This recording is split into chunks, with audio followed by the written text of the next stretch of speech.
Hey, Jim Brett, how are you? You get to be my first test subject. There we go. Ozzy, how are you, my friend? You guys waiting for me? Damn, that was quick. Normally, I have to wait like 45 minutes for somebody to get on here. What's going on, Ozzy? How was your day, brother?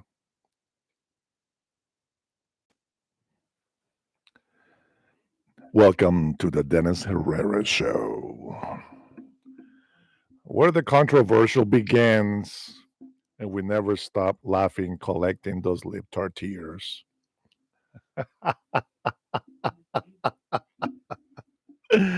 Yeah, YouTube has been acting up, but I am using a different browser today, and hopefully, we're not going to be having too many problems.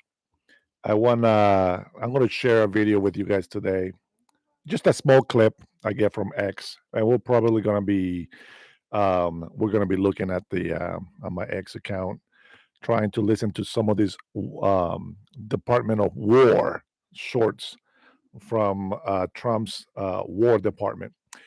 Cool Cat Renee, how are you? Welcome again. Good to see you always, my friend. I hope that I'm being somewhat entertaining for you guys. I know most of us here are, well, I'm 49, but I'll say half a century and up in our age, and we're just kind of tired of BS.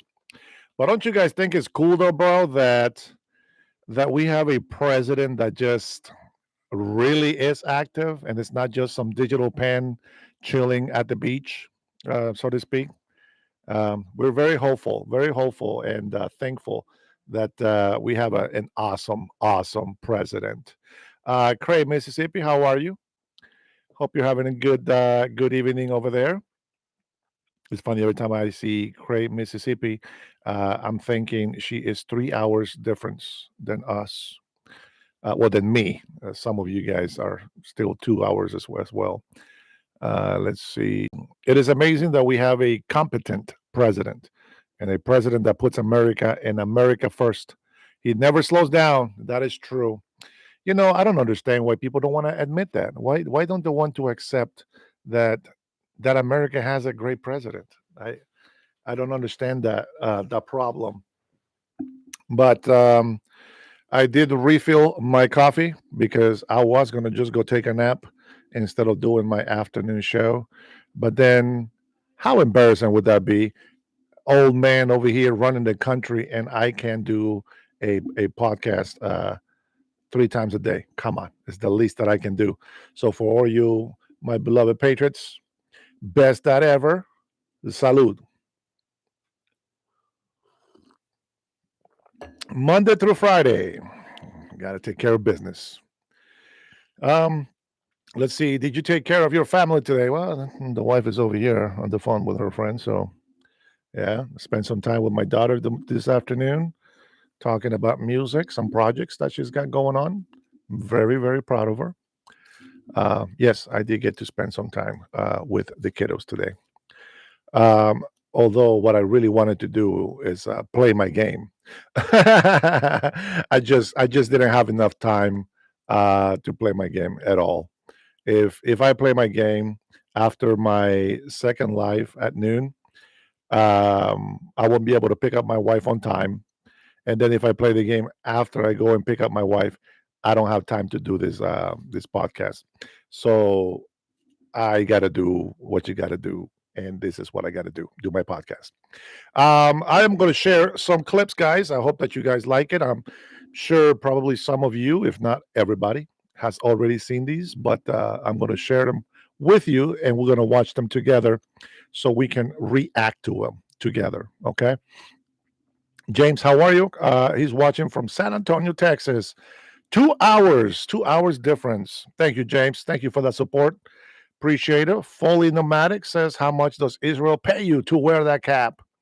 They don't pay me anything, but I do hope that that I let them feel my support for them. Lisa in the house was popping. And Trinity, of course, my sister's here. Love having Trinity in here always. Yeah. They rarely drag Quid Pro Joe out of his nursing home before 11 a.m. Yep, Aaron Blade in the house. Was popping? Was popping? Welcome, y'all. Welcome, welcome. We got a full house of patriots in here. I appreciate that. Cool Cat Renee is loving the support for Israel. Wouldn't it be nice though, man, if Israel was paying me? Can you imagine?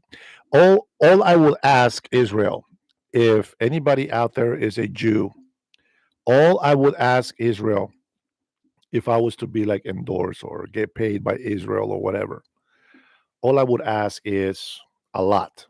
Number one, I want a first class paid ticket to fly to Israel. Doesn't have to be a nice hotel. It can be somebody's house. Stay in the living room, bedroom, whatever, and allow me an escort or guide, so to speak, so that I can see all the beautiful spots where my Lord Jesus Christ walked through. That would be priceless. That I will take as payment. Other than that, they don't have to pay me anything. I love Israel. There's something special about it. I find it very interesting that the world practically has hated Israel and nobody protests. Nobody protests. But the moment that they defend themselves, protests everywhere. Universities shut down. People are hated on. Killings are happening on the street. I don't understand. The moment they defend themselves is the moment that they become the evil ones. Yeah, whatever. So you know what? The world does not want to support Israel. I'm going to support Israel, and all of my loving patriots and most Christians, I guess, would support Israel. Some of you guys already know I change my hats throughout the live sometimes. So just showing a little support here and there, just a little love here and there. Uh, let's go ahead and take a listen to this little clip from the Ingram angle. And for some of you libtards in here already crying, man, it's like two or three people in here are already crying about this. 20,000 babies. They deleted 20,000 babies. And Jim, go ahead and tell me how many Jews have they killed? Go ahead. Go ahead and include what is it, 10 million? Yeah, let's go ahead and include that. Let's not forget about that. It doesn't matter how many years go by. Let's not forget 10 million. Go ahead and tell me how many innocent Jews they have killed. Sure. Yeah. I'm going to say this. If you don't learn from history, then you are bound to repeat the same mistakes. I'm going to tell you something that bothers me from Hamas. They just executed some people in the open. They have kids, they have old people watching them. Now, I don't care what the reason was for the execution. It shows you how savage these people are. Very uncivilized. They have no order. They have no sense of justice. Nothing. They're savages. This is why I don't trust this peace agreement is going to last. The only way that we are going to stop this is to eradicate Hamas 100%. 100%. And I wish Trump, instead of trying to make deals with them, would just name them who they are, a terrorist organization. And anybody that supports them here in the United States of America should be prosecuted as such, maybe deported to be merciful.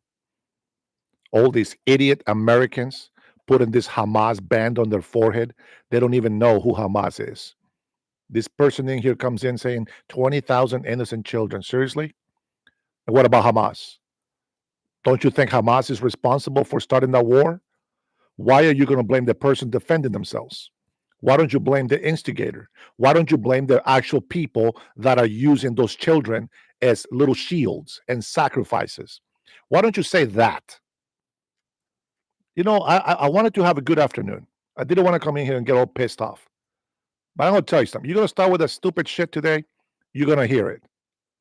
I'm sick and tired of people always hating on the innocent, on the person defending themselves, and making the bad people look like victims. 20,000 children is on the hands of Hamas and all of you morons that keep supporting Hamas. You cannot expect Israel to sit there and keep getting bombed and bombed and bombed, and their people dying, and they're not going to be able to celebrate, defend themselves. You crazy? Are you crazy? Pearl Harbor came over here, happened in the United States of America. And how many people did we kill because of that attack? Millions. You could have called that a genocide. How many people were killed in the World War II? How many wars have we had around the world, and how many people have died because of those wars? Nobody says jack squat about that, huh? But the moment that Israel defends themselves, you got a problem with it. We're not going to play that game. I want to say, if you guys want to be Muslims, but do not stand behind Hamas. Let me go ahead and share, guys. Let's see if I can share this with you. I'm going to share a clip from the Ingram show. Share the sound in here. And take a break so I don't get upset at these fools supporting evil people. How can you support evil people, man? I don't get it. I don't get it. Do me a favor. If you guys support Hamas, get the hell out of my life. Just leave the chat. If you support Hamas, get out of the chat. I'd rather have 5 people in here that actually want to hear the truth and support the United States of America and Israel. The rest of you clowns, get the hell off my life.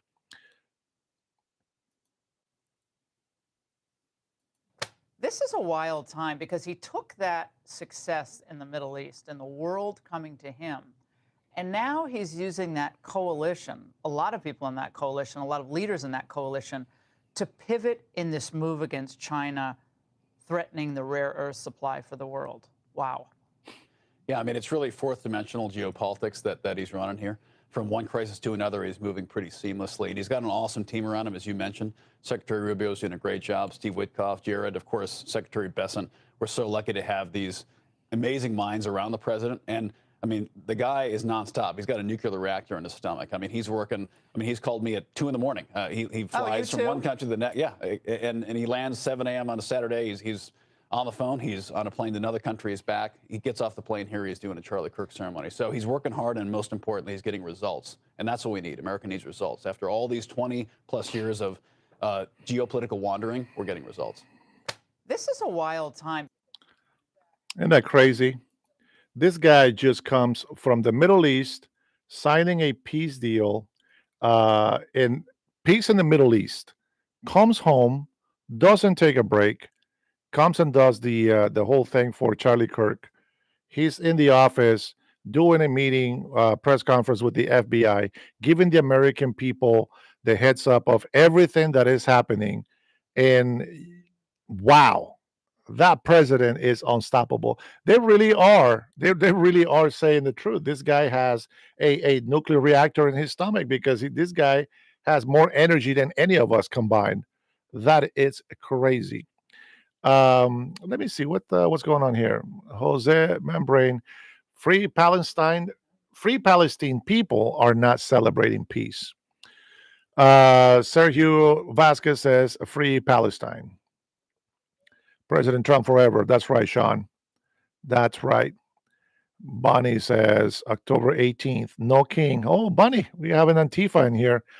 Yeah, tell us all about your about the protests that you guys are planning. Give us something. Maybe we can support you guys. See how we're doing that. Sergio Vasquez, listen, my friend, if you Lord, please help me be nice today. Help me be nice with these ignorant people.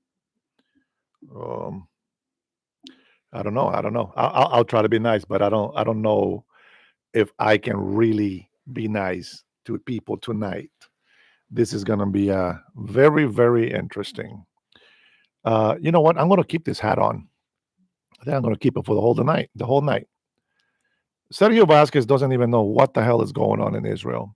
Let me ask you something, Sergio, and all of you people out there that are demonic like thinking. If somebody was to attack your country over and over and over, and they guarded themselves with children, what would you do? What would you do? Honestly, you're losing your children. You're losing your family. You're losing your people. But your enemy that is attacking you is shielding themselves with children. What would you do? That decision is not easy to make, but what would you do? Go ahead, tell me. What would you do? How would you control that? Would you allow them to completely eliminate you, your children, and your family, and your country, your whole ethnicity, your whole culture, everything? What would you do? Go ahead. Free Palestine. Let's go. Yeah, socialists might as well be an Antifa. You guys both work for the crazy Democrats. Go ahead. Yeah, there is not such thing as socialists. These people are communists. That's exactly right, Trinity. Let's go. Tell me, what would you do? What would you do?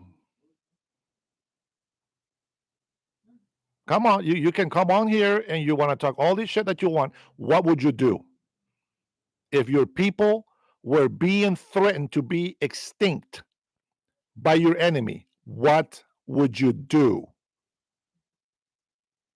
Go ahead.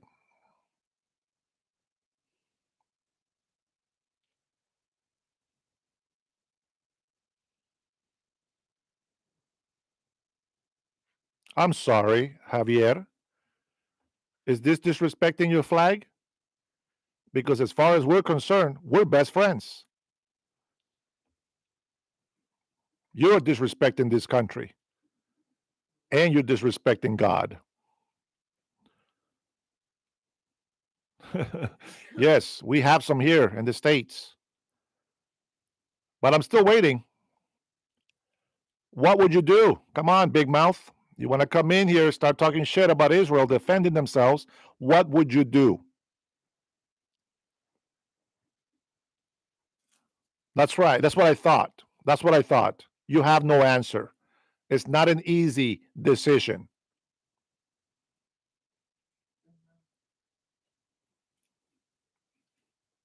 I don't care what the world says. I believe what I believe. I've seen it. I've seen the protests from the river to the sea.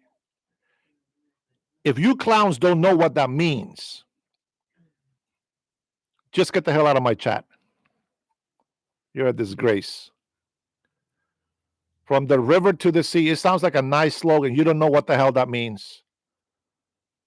You know, we ask these hateful people, are you good with a two-state solution? They say no.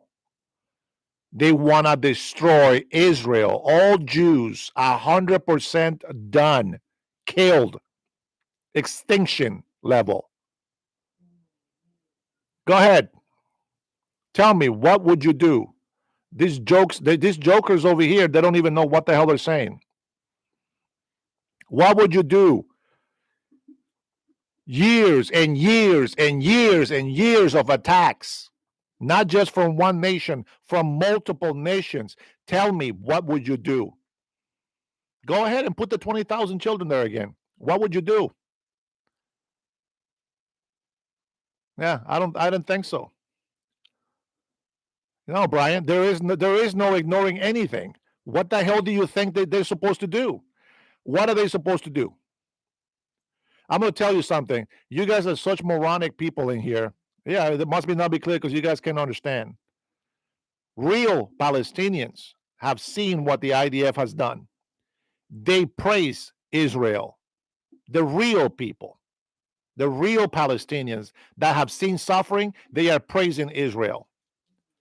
You morons that don't know what the hell you're talking about are over here protesting and being aligned with the actual terrorist group.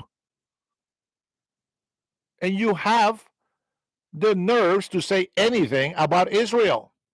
But the people that actually are Palestinians, not you mofos sitting on that couch eating potato chips, not you ignorant people that would allow somebody to take out your people. Palestinians themselves are dancing with the Jews on the street. They are praising Israel. They are raising the flag, the American flag, and chanting Trump. Those people that see the real pain and the real disaster over there are praising Trump and Israel. I just don't understand the stupidity that goes through people's minds. Now, I understand that there is demonic forces fighting against us, and this is what we fight. But how weak did you become to let yourself be dominated, to not see the truth? How would you sit there and start defending the enemy? I see all these people standing for the United States of America. I see Trump day and night. While you over there taking a crap, he's working. While you're sleeping, he's working. While you're eating, he's working. While you're dozing off, he's working. One man does more than millions of you losers out there, and including us. That's a real president, a real man that deserves admiration. You call him authoritarian? I call him a man that is fixing the problems in this country. I see a man like Nayib Bukele from El Salvador cleaning the streets, bringing peace to his country, and the Mexican president wants to call him an authoritarian. Oh, he shouldn't be putting those people in jail. They're human rights. They don't give a crap about human rights when other innocent people are dying. That's where we're at today. People defending evil and calling it good. It's biblical. I get it. It is a prophecy being fulfilled. And it pisses me off because I know we're running out of time. I can imagine how sad Jesus must have felt when he saw all of you going to hell. I will never pretend to understand the pain that it causes God to see how many of you that don't want to change your way, that you don't want to repent, that don't want to look for God. I can imagine the sadness and the heart of the one that loves you the most. Crazy. But in the days of Noah, there was people that were laughing, mocking, living their sinful desires, cursing at God, laughing at God's chosen people. But when the rains came down, there was no more laughing then. There was no calling names anymore. There was not, oh, I'm going to stand with this because this is what I believe. No, there was none of that. It was only, open the door, please, have mercy. Have mercy. Nope. Forget about it. You don't get jack squat. I still didn't get one answer. What would you do if an enemy comes and tells you they are going to kill every single one of your people and they bomb your cities? There was not much destruction because of defenses that Israel has. Let me tell you that right now. People are hateful because of the envy that they have for Israel. I've always said it. Every president of the United States of America that comes in office should always be friends with Israel. If this offends you, what the hell do you serve? What do you stand for? What do you stand for? Do you stand against people burning the American flag? At least this means that we're best friends. This means that we are united. It's not meant disrespect to the United States of America. What do you think? You think this is bad as well? You think this is bad? You think this is bad as well? Do you go on the street and try to stop people from burning the American flag? Tell me, Mr. Offended, supposedly fake veteran, Tell me what you do when people burn the flag. You don't do jack squat. The first thing you're going to say, well, that's the First Amendment right. Yeah, that's exactly what you would say. But see, we don't do that. That's exactly right, Ox. Nothing. You wouldn't do anything. So shut up. Shut up about that. That is my point. Stop being a hypocrite. If you don't want to help, get the hell out the way. It's that simple. That simple. Hi, Lisa. Do you want to call in or you want to just type?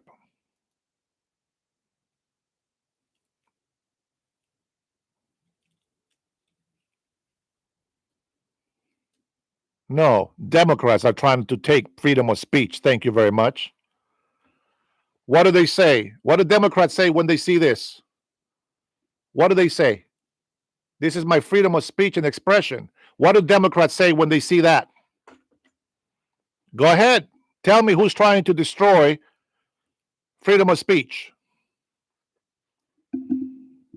Right. It doesn't matter if it's racist. Doesn't matter. Freedom of speech is freedom of speech.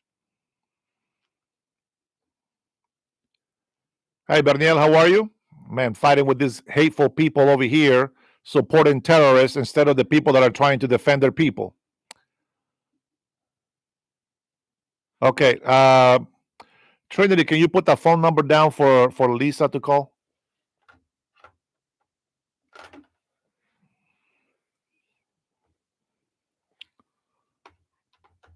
You can block the number if you want, sweetheart. It's okay.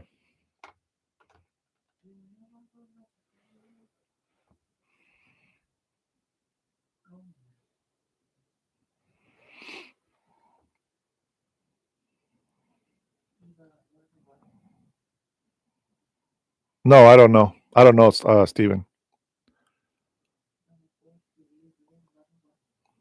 Of course, Ox, you would say that. Of course. No respect. That's what these guys stand for. Yes, but wait for Lisa to call first. Hi, Lisa. How are you? Oh, this is not Lisa, but What? boss. I said Lisa's gonna call, man. Well, she didn't call, obviously. All right, boss. What's up? What's your name? Phenomenal, man. Oh, okay. All right. Go ahead. What is your question, comment? No, man, I don't understand your point of view, good sir. Okay. To be honest with you. But You're talking about all these things, and the very thing you're supporting is anti what this country stands for. why is that? Why do you think that? Because we've never stood on the side of genocide. We've always stood against the side of genocide and tyranny. Yeah. So that's why I asked the question so that everybody can answer it. Okay. So let's say yes, 20,000 children. Okay, genocide. That is your argument. My question. And tyranny. Sure, tyranny, whatever you want to call it, everything you want to call it. But tell me, the question is this. Listen, That's two different things. no, the question is this. You, like I said, you can call it, believe, whatever you want. But I only have one question. What would you do if they are telling you that they are going to really kill every single one of your people, every single one of them, and that they're going to take over the whole land? What would you do? That is the question. That's all I got. Isn't that what Israel says? No, that's what I'm saying. Isn't that not only what Israel is saying? No, Israel is no, it's doing. not. No, it's not. Yes, it is. Do you know how many Palestinians are Israelis now? Do you know how many Palestinians were Israeli from the beginning? No, it doesn't. It doesn't matter. The point is that Israel Palestinians were allows there. them. Do you know Jesus Christ was a Palestinian? No, You know, he's not Bethlehem is in Palestinian. Palestine. No, he was You not know, Palestinian. Then why is Bethlehem in Palestine? Palestine was not really a state. They are made up by Hamas. Sir, it is. No, they are made up by Hamas. Two different things. Those are two different things, sir. Yeah, we're not going to take the word from That's Roman. why the flag is different. No, we're not going to take Roman word that Palestinians belong there. The real word. That's not a Roman war. That's what the people of that land are. No. They don't have Yes. state. They don't have a state, my friend. Good sir, that is why they are fighting for it. The argument Just is like the the United argument is States- this. They are just made like up. The United States They fought are for their they land. are made up, my Just friend. like the United States fought for their land. So are these No, people if fighting you for know their what, freedom. so okay, so what what You would be don't the understand, solution? sir. What would be the That's not solution? my fault. No, what would be the solution? Palestinians would be- themselves. See, if you listen, you would know what I'm talking about. Palestinians know what you're talking themselves. about. Listen, are you Palestinian? No, sir. Me, neither am I. So listen, No, you're not. Palestinians themselves are the ones saying that Hamas is to blame. Palestinians themselves are praising Brother. Israel and the Brother. United States of America. There's Brother. nothing that anybody here can say. You know there are Palestinian Christians in Palestine right now getting murdered by Israelis. And whose You fault know is that? Is Israel claiming war What against What them? are you talking about? Whose fault is that? They are To the big defending enough to tell them themselves. that it's their fault. They are To the- defending to- to- themselves. To the people that have no guns, to tell them it's their fault they're getting murdered. How do you is know that? Absolutely. How do you insane. know that? Because they're not Hamas. You don't sir, know Hamas that. is a You Muslim. don't know that. Hamas- I just saw Hamas- Hamas kill Hamas 7 is a people Mus- in the open. Can you listen? That way you can learn something. Hamas is a Muslim group for one. No shit, And Sherlock. those We know that. Palestinian Christians are not Muslim, good sir. It doesn't matter. Why- They're why- Catholics. It doesn't you matter don't know what what you're religion they talking about. are. You don't get And I the wish you point. did, sir. No, you don't get the No, point. You're a fanatic. You just go with the flow. You don't actually Who's a have time to fanatic? think, sir. You have no proof. You have no Sir, facts. I am telling you the proof. No, there is no proof. There is proof. Israel We've has been said. fighting this war for a long time. Why? For freedom. Listen, Why Israel. Why do the Israelis not let any journalist in? Did you know that the journalists were actually doing fake photos, fake videos? Okay, but do you know they go into the Ukraine also? Listen, and don't that's make perfectly excuses. okay? Let's stick with the I'm not point. making excuses. It's the reality. Let's stick with the point. We're It's the talking about reality. Hamas, It Palestinians, is the and point. Israel. We're not It's talking the about same Russia thing. and It's a Ukraine. land. It's a war zone. Ukraine has It's a war nothing to do zone. with it. If Israelis look, the Israelis want to say that is for the protection of the people that actually do this for a living, that go to Ukraine and are fighting that, and look through that war. It's the same thing. The same people do it's all one connection people. They all do the same thing. They go from one place to another, from one war-ridden place to another, because that's what they make their money on, good sir. Just like you. Oh, so you've been there. But I watched the don't have to news. be there I for watched me the to know that news. people do that for a living. Okay, well, this is the difference between me and you. I watch I know that news. people make that for a living. I watch news from Israel, from Gaza, from Palestinians, from Iran, from Iraq, Yes. and the American. You don't watch that shit. So don't even comment on that. Because you're over here making supposedly you're making a factual statement, you think, that's saying that they have no guns. You say they have no guns. Hold on, let's make this clear. If you know everything, are they letting or not journalists into Palestine? No. Israelis? Yes or not? No. Okay, so why? How the fuck am I lying? The point of what I'm saying is there is a reason for that. Saying. You don't know what you're telling me that I don't know anything. I'm telling you that that's factually true. You just said that it wasn't factually true, and we just agreed that it was. Genius. Let me tell you why, genius. Let me tell you why, genius, so you can learn something. Listen. I can no, and honestly, I let you talk. So listen to me if you want to stay on the call. I don't care. Okay. A retard is right here. Okay. So if you're gonna call, be willing to listen. I'm not gonna sit here and argue. And if you are not Lisa, you are gonna pay to actually make the phone call. My point is this: they don't allow. Hold on, Lisa. Don't call yet. Okay, hold on. Is it Lisa? Hello? You are not Lisa. I said I'm waiting for Lisa to call. Oh, I can call back. Okay, I appreciate it. Thank you, buddy. No worries. So listen, the reason why they are not allowing reporters in there is because they have already made fake videos. They took fake photos and promoted as in Israel was committing a genocide in Israel, in Gaza. Only Israel has sent over 1,000,000 tons of food for Palestinians. Nobody in the history of wars and battles, especially the ones that you guys are calling that they're trying to genocide. Let me give you two facts.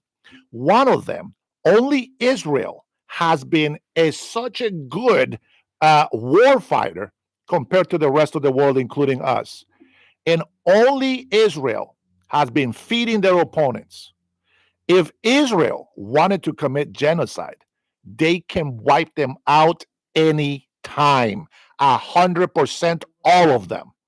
And we will do the same here in America with the rest of their supporters. But we don't do that because we're not terrorists.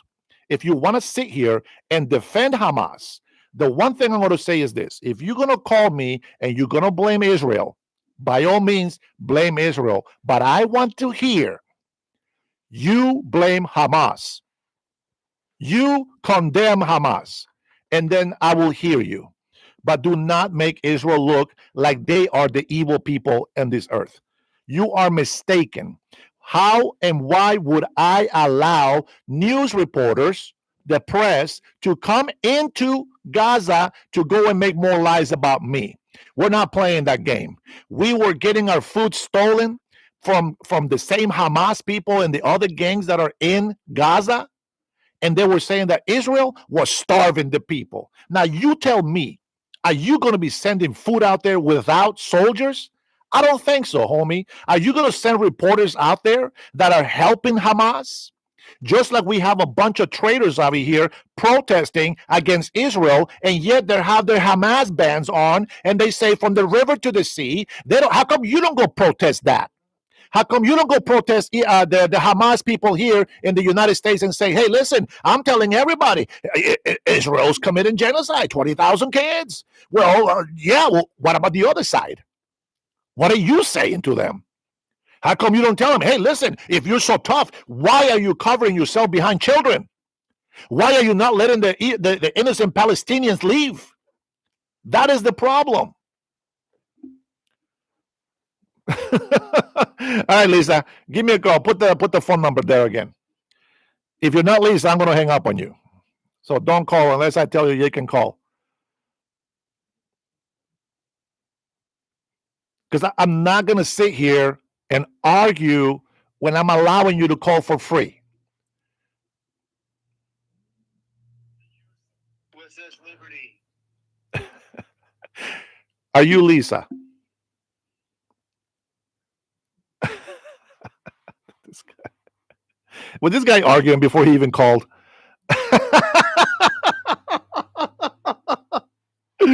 Oh, man. Bagel sounds nice, to be honest, Michael. Thank you. But don't worry. Salud, my friend.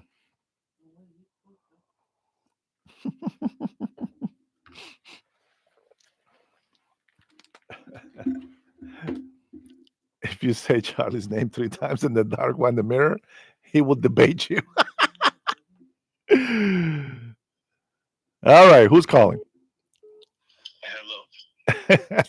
This is not Lisa. I need to talk with Lisa first. Okay. Just call me back after Lisa talks, okay? All Uh, right. So All right. Hello, who's this? Is this Dennis? Yes. I want to tell you a story about Antifa. Oh. Call again. I don't know. I didn't hang up. I promise I didn't hang up.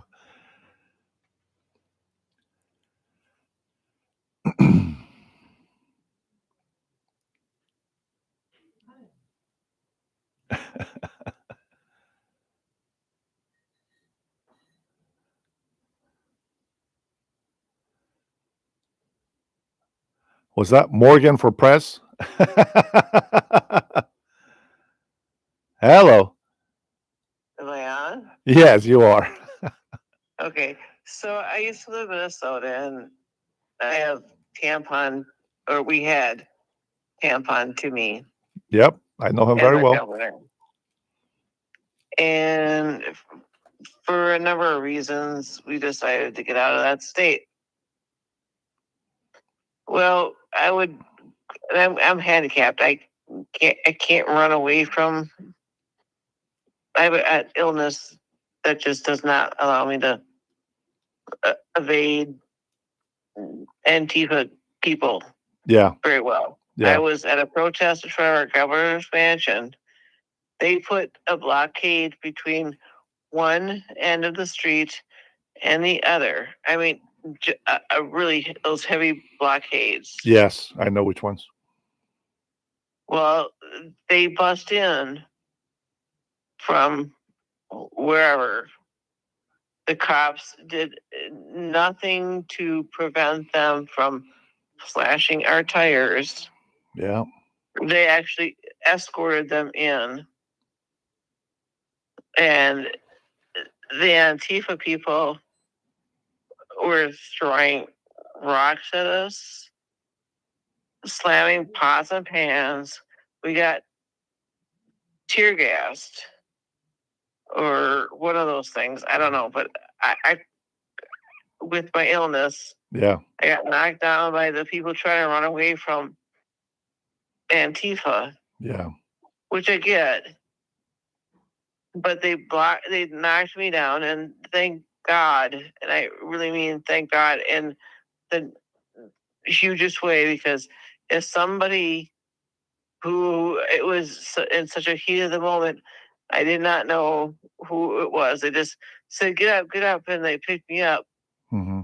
Otherwise, I might have been more hurt than I was, which is only, and I don't mean that to say that lightly, which was tear gas or a smoke bomb or whatever it was. Yeah. But I couldn't breathe, and my eyes were watering.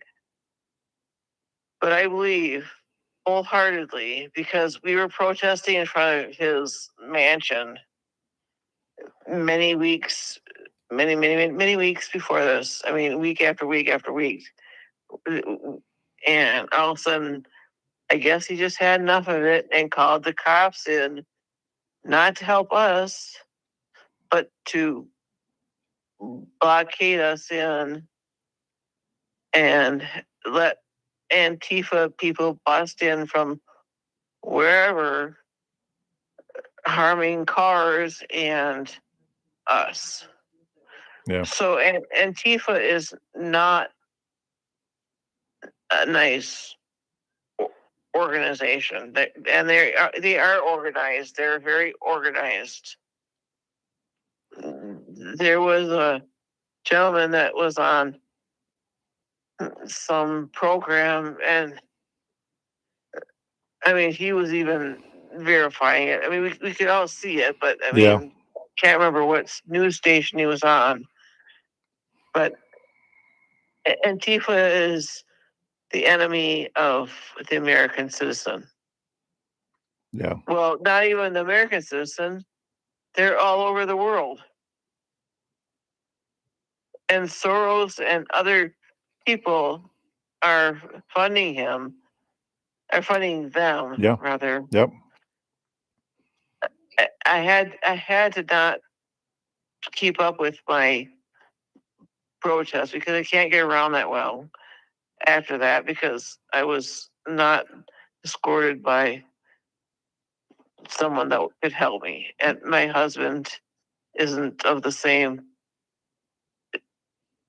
protesting mindset that I am. Yeah. I understand. So then I'm like, well, if I don't have someone helping me,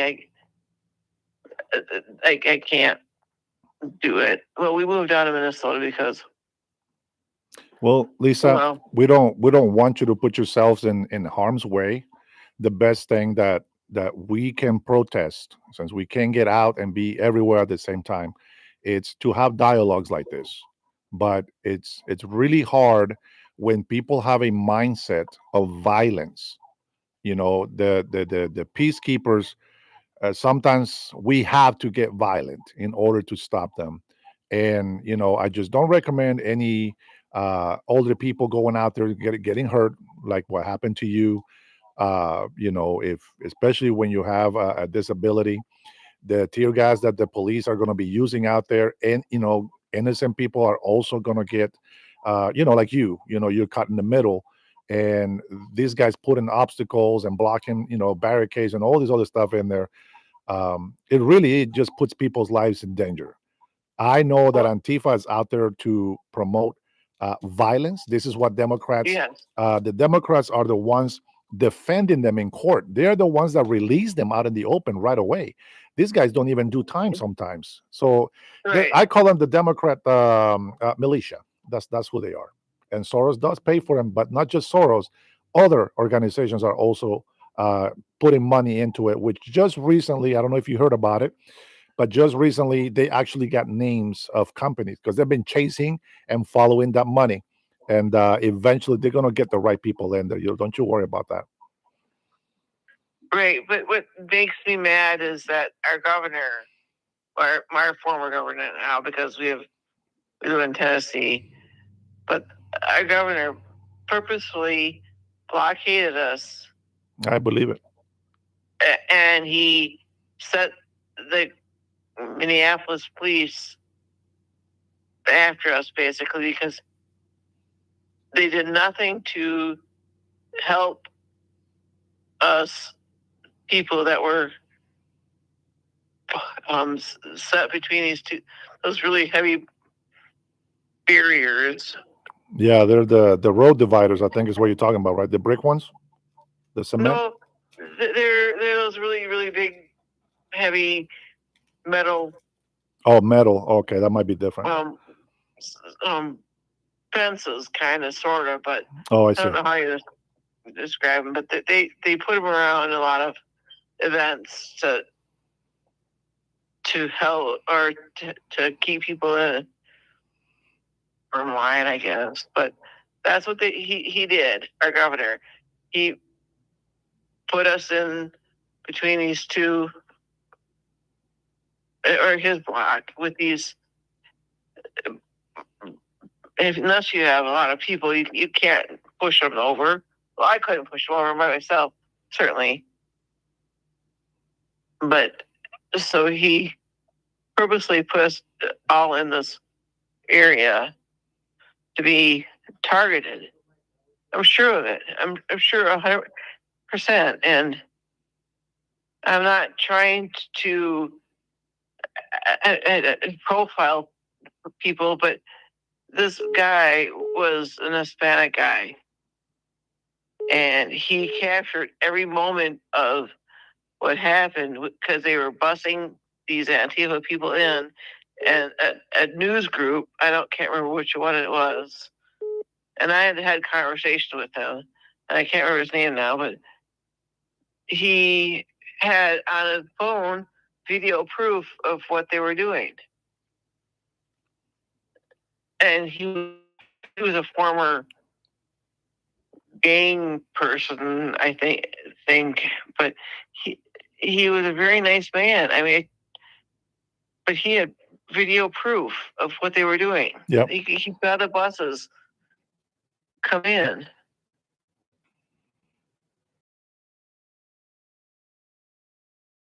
Them in. Governor, former governor, and the fact that we don't live there anymore. Yeah, because you moved to Tennessee, you said. Right. Well, Yeah. because of my health issues, warmer weather does my health issues better, but also I couldn't take the liberal mentality anymore.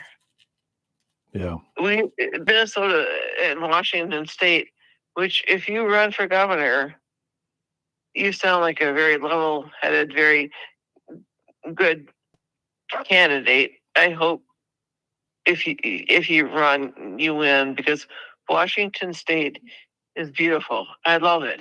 It really We've is. been there a lot of times, and it's lovely. But right now, that's one of the states I don't care to go to right now. I don't even want to go back to Minnesota, Yeah. even though we have relatives there. Yeah. It's just, at least down here, even though it's not the best. I mean, because there's some certain places like Memphis, and which they're trying to clean up. They are trying Well, to clean it up now. they being the Trump administration are trying to clean it up. But you know, this country is a place that people from all over want to reside because it really is, in my opinion, the best country ever. It is. It really is, and that's But why we have to protect it. Right. But I don't think that I should have been in harm's way because our governor put us there, especially me being handicapped. But anyone, and people were yelling at me when I got knocked down, get up, get up. Well, my disease does not allow me to just get up and run. And so then I had to stop going to protests because, well, I want to stand up for what I believe in. Unless I have someone with me, I can't do it. Yeah. Oh, thank you for sharing that, Linda. I mean, Lisa. I think that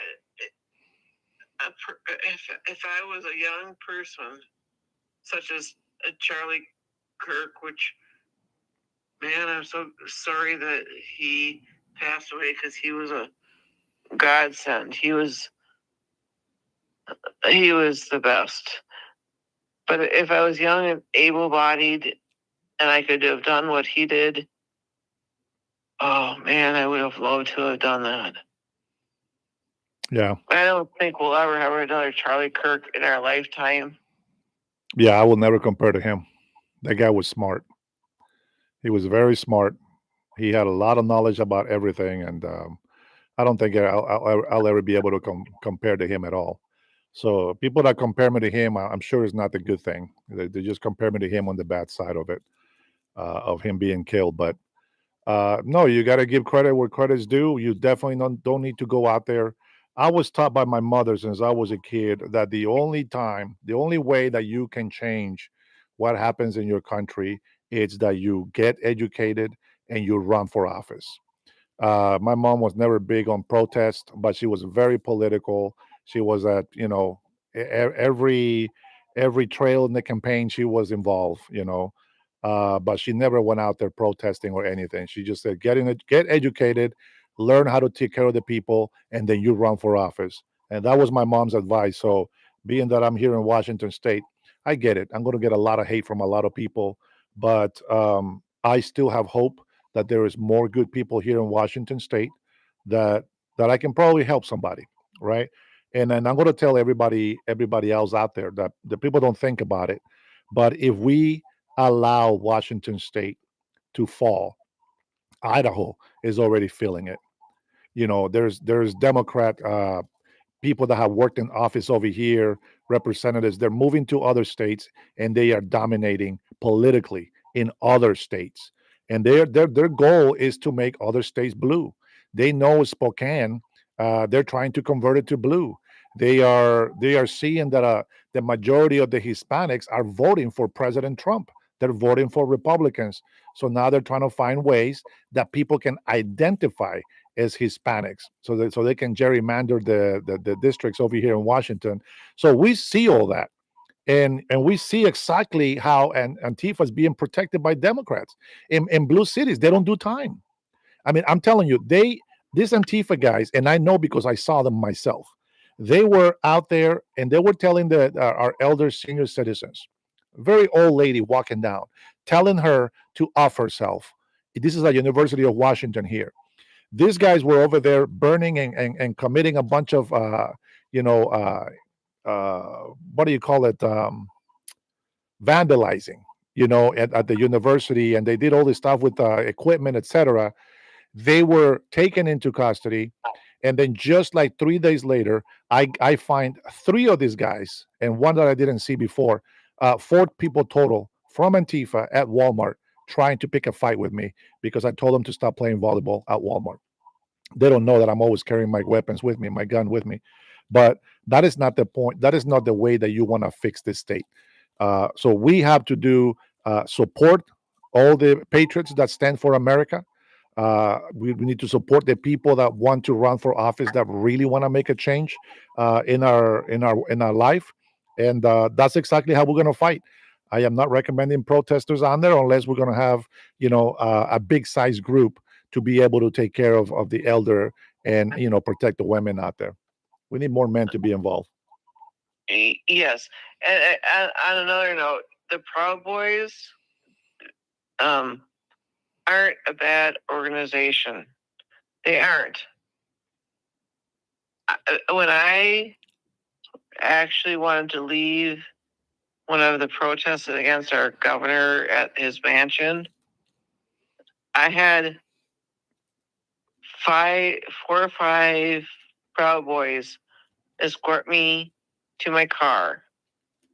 They're not bad people. They got a bad rep. And some of them might actually not be so great. But the people that escorted me to my car, Yeah. clearly weren't bad individuals.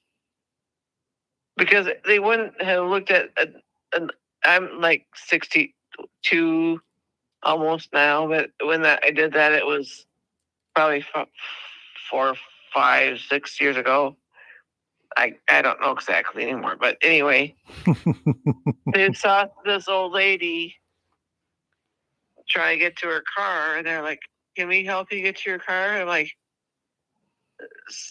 4 whatever guys help me, certainly, and I don't go anywhere, and I'm sure that I'm getting listened to by all the wrong people, but I try to carry my firearm where I can too. So, because I think you have to almost these days. In church, especially, I feel like vulnerable because we're in church and there's one entrance, one exit, and the only one that sees the entrance and exit is the preacher. So the rest of us are like going on, okay, well, so yeah. It's a crazy world we live in, but I bet you're restricted to a number of rounds you can carry in your. Well, I got quite a few boxes, but let's not tell everybody how many things I carry with me. Yeah, well, I think you need to. Well, I hope that it doesn't come to anything like that.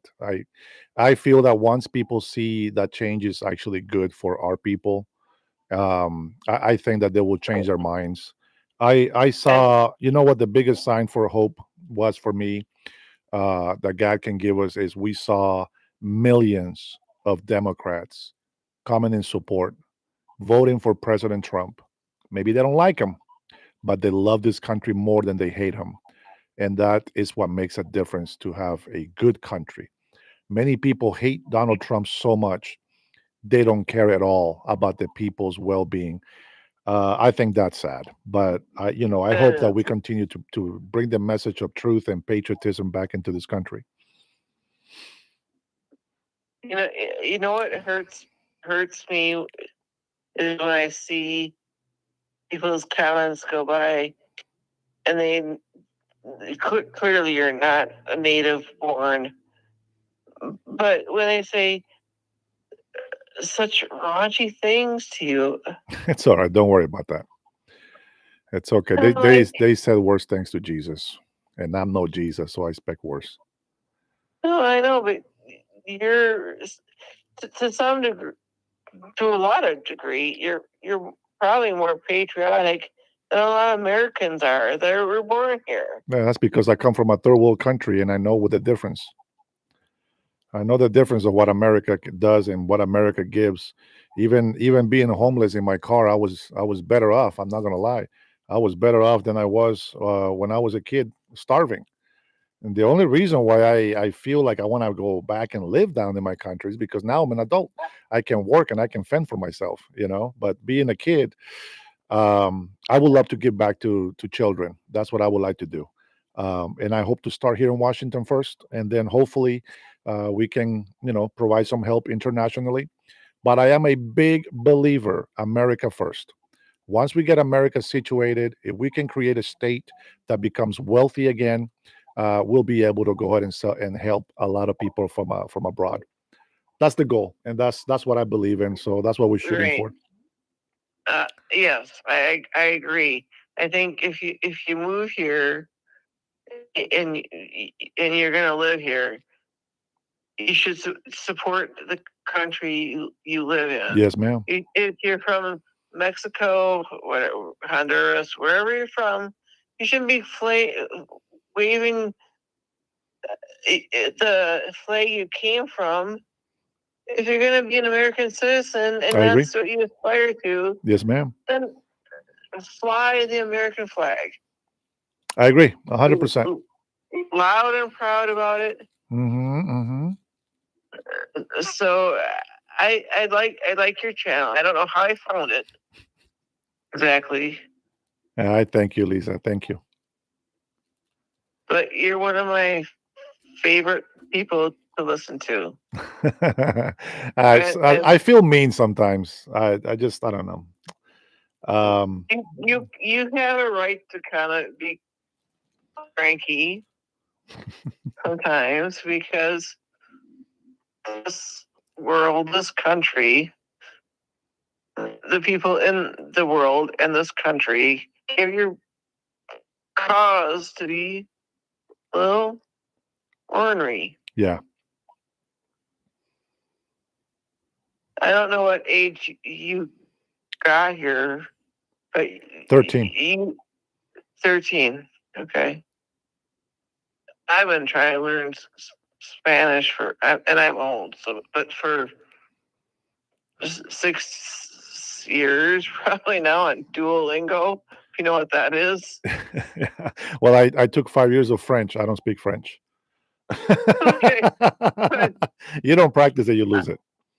I can say I can maybe understand a little bit of Spanish, can say a little bit of Spanish, but I don't know if I could carry on a conversation with someone very It's well. okay. Don't worry. Well, Lisa, I thank you for the call. I appreciate it.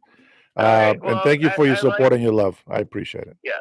Yeah, you take care and God bless. Thank you. God bless you and your family. Thank you. You too. Lisa, what a sweet woman. I'm going to share something with you guys. There is a guy that has come into my channel. He comes in here. Yes, he's a young dude. Uh, there is a Mexican one. He's older. He's probably about maybe 30s, 40s, and he comes in here sometimes and he says some bad stuff, hateful stuff, not just saying a cuss word here and then. It's he can come in here doing some really nasty stuff, trying to taint my image, so to speak. And I went to his channel and he's got these videos that if you look about maybe 3 or 4 videos before, Speedy Gonzalez is the guy. Now I share that one because you don't get to see his face, but you get to see his actions and what he does to other people. And I listened to him talking with police. He was drunk, and I felt bad for him. I was just like, you know what? I'm going to put this video out there so that people don't act like this. But then I got a guy. Um, I went to his channel and I saw him. Man, he looked maybe 19, 18 years old. I think he was still in high school, to be honest. And it was a video from 4 years ago. So he's probably like 21, 22 now. And I was listening to him talk, and he is sitting in his room, the computer in the back. He's got the camera, and he's talking to a microphone. And I'll kid you not, he was horrible to me when he came on my channel. He was very mean. He was very aggressive, and he kept typing an old address, telling everybody that this is the address where I live, etc. But even then, even so, even though I told people, you threaten my life and you get caught, you're gonna have the FBI at your door. Period. Um, but I couldn't do it. I almost felt teary when I thought about how hateful he was to me. But then when I hear him talking on his video, he's just trying to find his purpose. He's trying to make videos, and he's trying to do something to, you know, even if right now he's getting the wrong attention. He's I don't know. It's sort of like Antifa, and I'm going to have a member that used to be in Antifa, and he's going to give his testimony about it in the next few days, hopefully. Um, but I'm telling you, if I go off on you on something, it's because you guys are not being fair. If you guys want to defend evil, I'm going to stand against that every single time. If you guys want to use your time to curse at me or using bad names and all this stuff, that's exactly what you're going to get right back. And I sometimes I try not to give you back what you're asking for. But I am human, and I will give you back some negative feedback according to what your negative um, you know comments are towards me. I do love people, and I do want to be able to see good in all. Sometimes it's harder to do than other times, but I can tell you, this young man, I hope that I hope he's doing good. I left him a comment of positivity. I told him to keep following his dreams, but just to be respectful and to be nice. That's all I ask. But you know what? The questions are not. Yeah, that's right, Paul. Yeah, don't poke the bear. That's kind of how it is. Now, so Angel Miranda, did you want to call in? You want to ask me? Or tell me why I'm giving you misinformation? I want Miranda to call. Let me see. Angel. Hi, hello. Who's calling, and what is your question? Hi, uh, this is Gene from Philadelphia. Gene, how are you, Gene? I'm doing well. I wanted to talk about Israel and Palestine really quickly. Okay, sure. So, I had a quick question about what you thought about the civilian population. You talk so much about Hamas. Yeah. And I guess the atrocities that you believe Hamas is imparting against the Middle East. But Yeah. in my opinion, there is just mounting evidence against what Israel has done against the civilian population of Gaza. Yeah. Which that of which is a majority of children. The average age of Gaza is 19, and I'm not sure if you know this, but Hamas was elected in 2006. So a majority of That was civilians democratic. in Gaza today wouldn't even have been able to have voted Hamas into power. They wouldn't have been born yet. Yeah. So thank you for the question, actually. And that's a legit question, and I know. Sometimes we get so caught up with just really pointing out all the negative that you see. Every time you have to defend something that you believe is it's innocent or is righteous or just, you seem to always point out all the bad things from the other person. But I like this question because I feel that those 20,000 innocent lives should not have been lost. Now, what I will Mhm. tell you is this. Um, I don't know if you have ever heard of Youssef. He is he is the son of the co-founder of Hamas. He's an American citizen now, and he keeps warning everybody, every country about what these Muslims, terrorist Muslims, are doing and how they're using the Palestinian people as not just shields, but it's as sacrificial lambs to protect the organization. And so, Israel looks bad, but I asked a question earlier to everybody, and I said, Willie, what would you do if you see your own people being killed, being threatened daily, and being attacked daily? What people don't see is two things, and one of them that I mentioned, right? There was a group of reporters that got killed by Israel. Okay, I listened to that. I'm like, wait a minute, that's not good. What? Why would they do that? Like, I question it. That's not right. Why would you kill press? And then it came the report, right, from other press that they were faking photos, saying that Israel was starving Palestinians to death, and they made videos with Hamas forces. Some of them were not edited right. So you don't believe that starvation is going on in Gaza? When Israel sends 1 million pounds of food to Palestinians, which is about 3,000 calories daily, yeah, Mhm. what can you do? So When you see TBN reporters on the field, I watched this one video. TBN was on the field, and there was this Palestinian. so where are your sources, brother? TikTok? TBN. And I don't mean No, to no, be no, it's like, okay. TBN.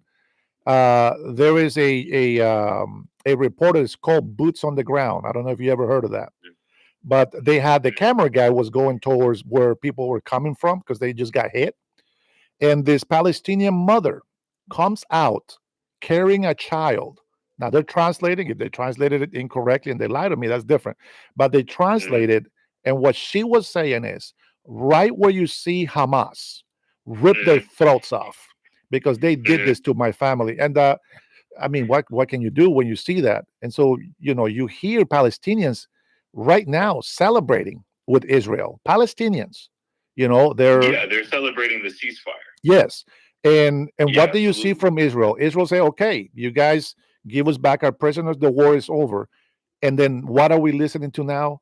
Now we're seeing Hamas executing people, i- So, and and the thing is, and I, the thing is, we live in a time, and I don't mean to, I don't mean to like push back and sound conspiratorial, but we live in such a time where information is being weaponized, yeah, I agree.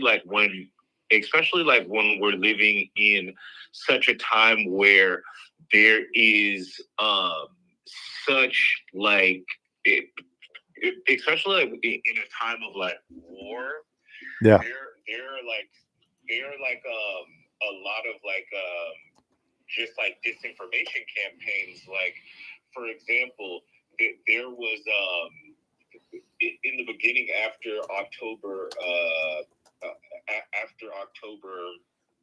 7th, sorry, or 6th, one of the two dates.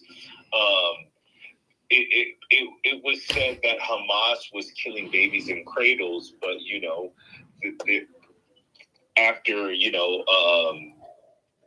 sources verified that like those stories weren't corroborated, right? So yeah, I'm not. I did see videos online popping up of like Hamas killing supposed Israeli spies, but like that was just videos popping up online. Like yeah. there wasn't really like any verifiable evidence. So like I'm not sure that that's not like a disinformation campaign against Sure, Hamas. But I will say this. that's not a bad So theory. you did mention one thing when in your conversation with Lisa. You're an international man. So do you believe in international institutions like the UN, like UNICEF, USAID, like would like would you say you believe in these international institutions and what they do globally? Like if they present reports, would you say that would you believe in their kind of reporting as I guess just yeah, I mean, would you trust in their reporting? And I ask because the UN, the UN has found Israel has committed genocide against Palestinians in the Gaza Strips. Yeah. This is the UN. Yeah. You know, like they have found, and I mean, I could read some of the report, and this goes beyond what Hamas may or may not be doing. And I'm not trying to speak out against what Hamas is doing, but the thing is I truly believe in Israel's war against Hamas. You know, they're saying that Hamas is using Palestinians as shields, collateral damage, yeah, and human shields. And if that happens to be true, I think they're allowing them to do so. Because you see Israel commit precision strikes in other countries. yeah, when they try to kill Hamas leaders in other countries. Yeah. They're able to commit precision strikes, but why are they leveling the Gaza Strip? It doesn't make sense. Well, number one, I think the UN is a waste of time. I think there's a horrible union, and I'm going to tell you why, though. Son of Hamas co-founder. Give me a second.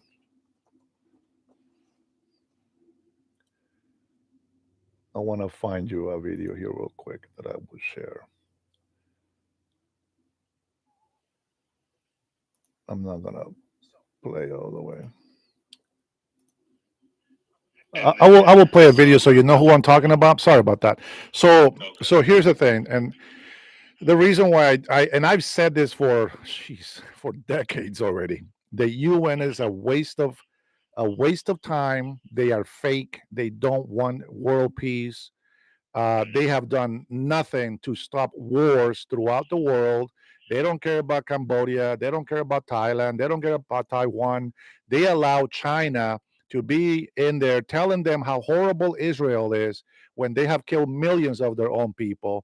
They allow Russia to say stuff about Israel. They let India, all these people that have been into wars themselves, that they were actually in war. When they were saying this, the UN did nothing. And then they found out that they were stealing millions and millions of dollars for what? Just to sit there and say that we are United Nations. Italy does not want to be part of them anymore. President Trump is barely in there because of some people here in the States. He's still supporting them, but he's borderline for not supporting them. So I'm against them because of that, and because they haven't done anything to try to stop any wars. Now, I wanna leave you with this so I can take a call from Vet. Okay, look at it the way you want to look at it. Okay, but when you hear Israel, the bad person, all right, the bad country, the bad people, Israel says if they give us our prisoners back, the war is over. Okay, and we can find a way to coexist. Okay, this is Israel. Now this is Hamas and a lot of Palestinians that support Hamas, because there is Palestinians that support Hamas. They said, may I be able to have a rebuttal? Sure, but let me tell you what they say. They say no, not two state. From the river to the sea, we don't want one Jew alive. Yeah. Go ahead, rebuttal it. Okay. So this is the scenario as I see it. So for Israel to comply with the ceasefire, and I don't see Israel as the state itself as the bad guy. You know, I am a nuanced enough person to say, like, I think this current administration is just ran by war criminals. Yeah. You know, and I think that, like, and that's just, you know, the truth. And I think that if they're run by different people, like it may be a different country acting in a different way, you know. But like, I think how the country is currently acting is just like not in the best interest of the Middle East and, you know, I think Palestinian civilians. Yeah. But so with this situation, and I don't want to keep you too long. That's all right, they're brother. saying return the bodies of our hostages.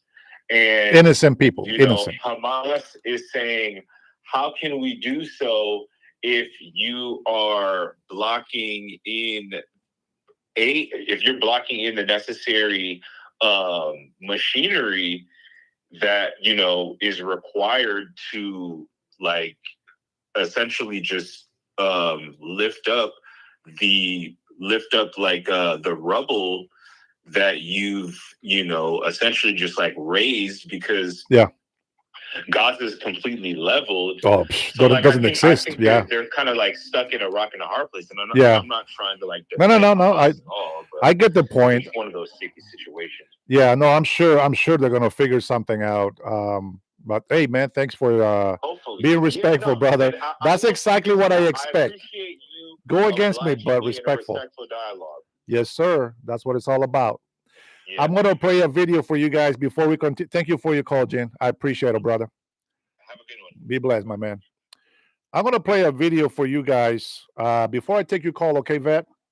I want to play this video so that you guys can see who the guy is that I'm talking about. He is the son of the co-founder of Hamas, and I want you to hear it from him.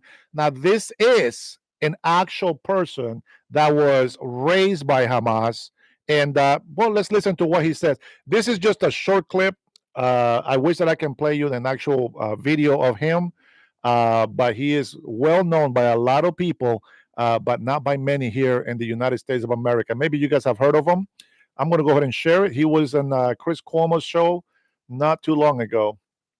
And here we go. Let's go ahead and play it. Let me share the audio. Let's see if he hits some points of what we're talking about.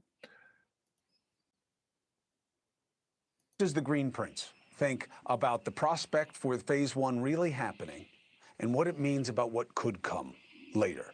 Mossab Hassan Youssef joins us now. My brother, good to see you. Give it to me. Hi, Chris. Well, first of all, I would like to thank President Trump for his efforts to secure the release of the hostages. This is the good news. On the other hand, the situation in Gaza and the future of Gaza is in the hands of a barbaric group, that they're going nowhere. Gaza is their breeding ground. And if we don't evacuate civilians, and please to listen carefully, if we don't evacuate civilians, Trump's original plan to relocate the Gaza entire population, there's going to be Hamas. And if it's not Hamas, there's going to be Islamic Jihad. If it's not Islamic Jihad, there is going to be a communist Palestinian fanatics with intentions to wipe Israel off the map. They are too close to Israel, and you cannot mix both. It's impossible. We saw what they did on October 7th. I grew up among these people. My father is one of the founders of Hamas and still a top leader of Hamas organization. When Israel used to come to arrest him, dozens of times, they always respected women and children. They waited outside the door for women to dress up because they respected the culture. Now, the rules of engagement in Gaza is completely different because Hamas used their own children as human shields. Mm-hmm. And then they accused Israel of committing suicide and the world's genocide, and the world started to believe their narrative. And now it's spreading like wildfire. And this brought the politicians to compromise, to sit down and negotiate with a barbaric group. You know, today when they release the hostages, they are not only releasing the hostages, Israel is releasing thousands of mass murderers of the caliber of Yahya Sinwar. You know what does that mean? Yahya Sinwar is the Yahya Sinwar. architect of October 7. And today when Israel had no other choice under global pressure and global outrage, they had to release thousands of this type, of these criminals. Do you think the world is going to be a safer place after releasing such savages? No. I am not very Now- optimistic. I'm very happy about the return of the hostages. But the situation I is not going understand. towards peace. But, all right, let me just get one more take from you about that on this, in this context. If Yeah. it doesn't matter who is in power because they're going to want to destroy Israel, then by that definition, Israel could never have peace. Obviously, they believe that you can have a change there. Don't you have to be open to that possibility that it doesn't have to be a terror organization for there to be a Palestine on its own? Yeah, what change? Hamas in Gaza and other dozen militias, and that includes the Palestinian Authority in the West Bank and the PLO, they all agree that their capital in Jerusalem. Jerusalem is the eternal capital of the Jewish people. It has been like this throughout the centuries. And identity, property theft will never lead to peace. Palestinians is a made-up thing. Palestinianism is a sick ideology that's taken over the world. Its foundation is the victim narrative. And now, if they all agree that they want Jerusalem, they don't want Gaza. Their fight is not for Gaza. They call it Tufan al-Aqsa. Al-Aqsa means it's the mosque, the Dome of the Rock sitting on the Temple Mount.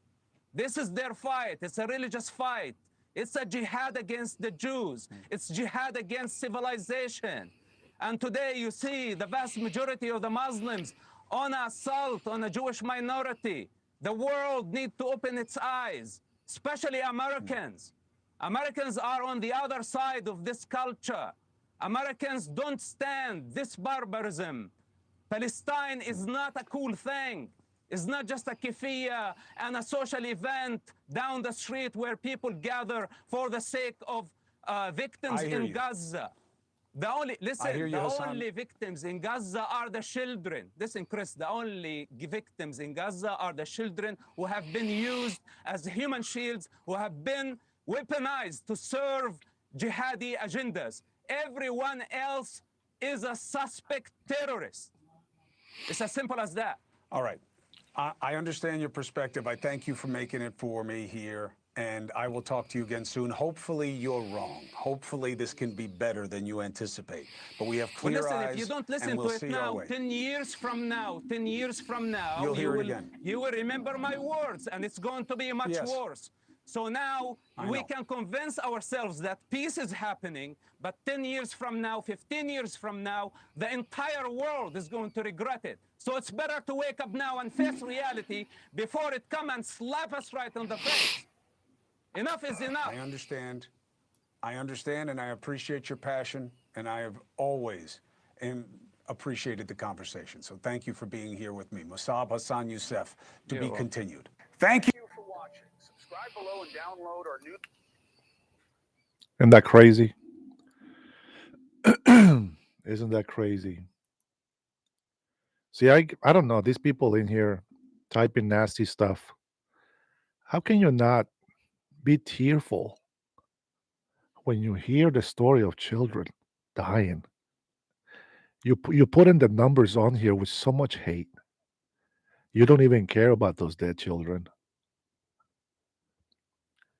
Not one little moment of silence to think about what you're putting on that chat. And I sit here knowing that I am right about what I'm saying, and you listen to this man and witness. No closer witness to this hateful movement. And I get to tear up for the death of these children. And you guys sit there and do hateful comments. Unbelievable. All right, here we go. Let me see who's calling in. Hey, this is JR. JR. I'm waiting for the vet to call. Hey, I'm okay. Are you the vet? I am a vet. Hey, vet. All right. Okay, but it's JR. JR. Okay. Hey, yeah. Go ahead, sir. Thank you for calling. So, hey, I appreciate the time, man. Yeah, man. You know, just give you a little bit of background. You was in the Army, right? No, I never served. Oh, okay. My bad. That's okay. I have family that served, I, not me. okay. I'm a Marine Corps vet from the early 90s. You know, and here's the thing. A lot of people that talk all this garbage blindly have never seen the atrocities that happen in these countries. I've been to 8 countries around the world during my time. Yeah. And I saw the absolute worst that could happen there. Things are just unimaginable to the human mind. If you know, these people that ain't seen it, they can think of the worst possible thought, and it's that much worse. Yeah. You know. Yeah, I know. They don't understand how coddled they are in this country. They don't understand how coddled they are by the freedoms that this country provides them. Yeah. You know, they don't know what real oppression is like. You know, they would never. I don't know if you saw this. It was about a month and a half ago. All the alphabet community people that went over to Egypt to protest the Palestinian thing, Yeah. and the Egyptian people were just kicking them out, saying, Yeah. "Get the hell out of here! Yeah. We Yeah. don't want you." Yeah. Take the hint. Yeah. Well, you would You think they know? would support them, right? You would think they support them. Right. They don't want them. Yeah. You know, so you asked the question early, and I'll make it quick for the other vet to call. You asked a question Well, thank you, earlier sir, for your service. about what would you do if you saw somebody burning the flag. Yes, sir. And I tell you this, I'll answer that the same way that I answer about my faith in God, and the same way that I answer about seeing somebody wearing a Che Guevara t-shirt. And that is that I believe in God because it's through divine intervention that I live near 3 major universities, and I have never come across that. That's good. Because I would put my fist right through somebody. That's because you're a true patriot. Yeah, you know what it took. As a brother Marine of mine who's also 1%er has always told me, everybody thinks they're a bad man till it's time to do bad man stuff. Yeah. You know what, JR? Number one, thank you so much for your service. And I'm glad that you're a patriot that actually things like that about our flag, because I have known through history that many have died to raise the flag. It's a sign of hope in battle. Now, I've never been in a war, but I can tell you that maybe, if not, nobody in this chat or anybody that has come say anything about me, about violence and illegal immigrations and criminals, I don't think they have ever received their cousins in a black garbage bag cut into pieces. Exactly. They will never know what that's like.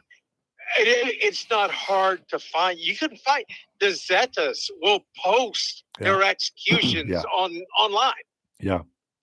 Go on ahead, look it up. MS-13 will do the same.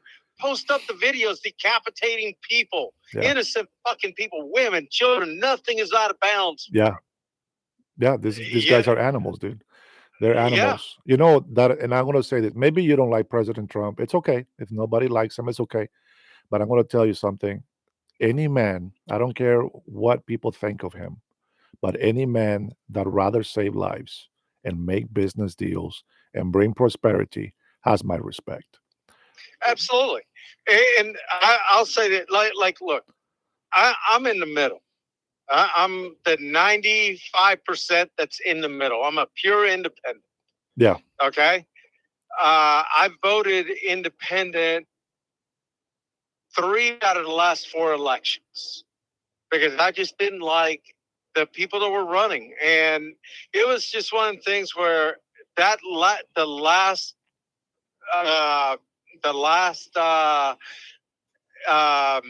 administration just put such a sour taste in my mouth that I did vote for Trump this go around. Yeah. Not, but you know, I mean, and speaking locally around here, you know, look what's going on in Dearborn, Michigan right now. Crazy. You know, So anti-American, right? Right. For those that don't know, yeah, you know, the Muslim mayor, Muslim police chief, Yep. they've turned. And they're running Christians out of Dearborn, Michigan, literally chanting "Death to America" from inside our own country. Yeah, that's why I get pissed. I know I haven't served and I don't have the honor that you have, but that's why I get pissed. And this is why I support everything that's going on to defend this country. I get so mad that the people, you know, I'm one of those migrants that believe that this country is the land of dreams and opportunity and that this is the greatest country on the earth. And I am one of those migrants that does not believe that I am going to allow anybody to turn this great country into a third world shithole. I just can't do it. That's where I'm just not going to be able to say anything, you know, on behalf of the Hispanic migrants that are for Trump. It's not because we are for Trump, but it's because this is what the people of the United States deserves and wants. That's why we're supporting Trump. This is why you're going to see me with my "Make America Great" hat again. It doesn't say "Make Trump be our leader forever." It says "Make America Great Again." That slogan, whether it comes from the Cheeto guy that everybody hates, it doesn't matter. The fact is that statement is true, and every American patriot should want to make America great again. People ask me, when was America great? When we had two parties that fought for the American people. Now we have just one party that fights for American people, and the other ones are trying to destroy it. We want our democracy to be clean. We want our leaders to be fighting against each other to see who's going to serve us better, not who's going to screw us harder. You know what I mean? And that's where I'm at with that, brother. That's where I'm at. You know, you're from Honduras. El Salvador or Honduras. I'm from Puerto Rico. Puerto Rican. Boricua. Love it. Born and raised. Now you hear the voice you hear is because I've lived in Indiana for a long time. I know I can tell you Hispanic, but good one. Yeah, no, it's all good, brother. Don't hide it. I love it. But you know that's the thing. Like in my hometown, where I'm originally from, man. You know, things are so bad. My dad, who had a chain of cash and carries over there.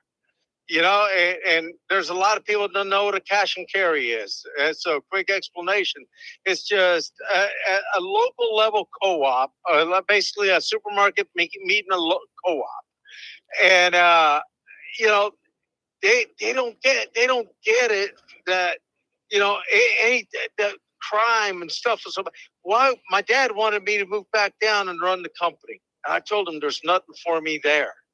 I can't do it.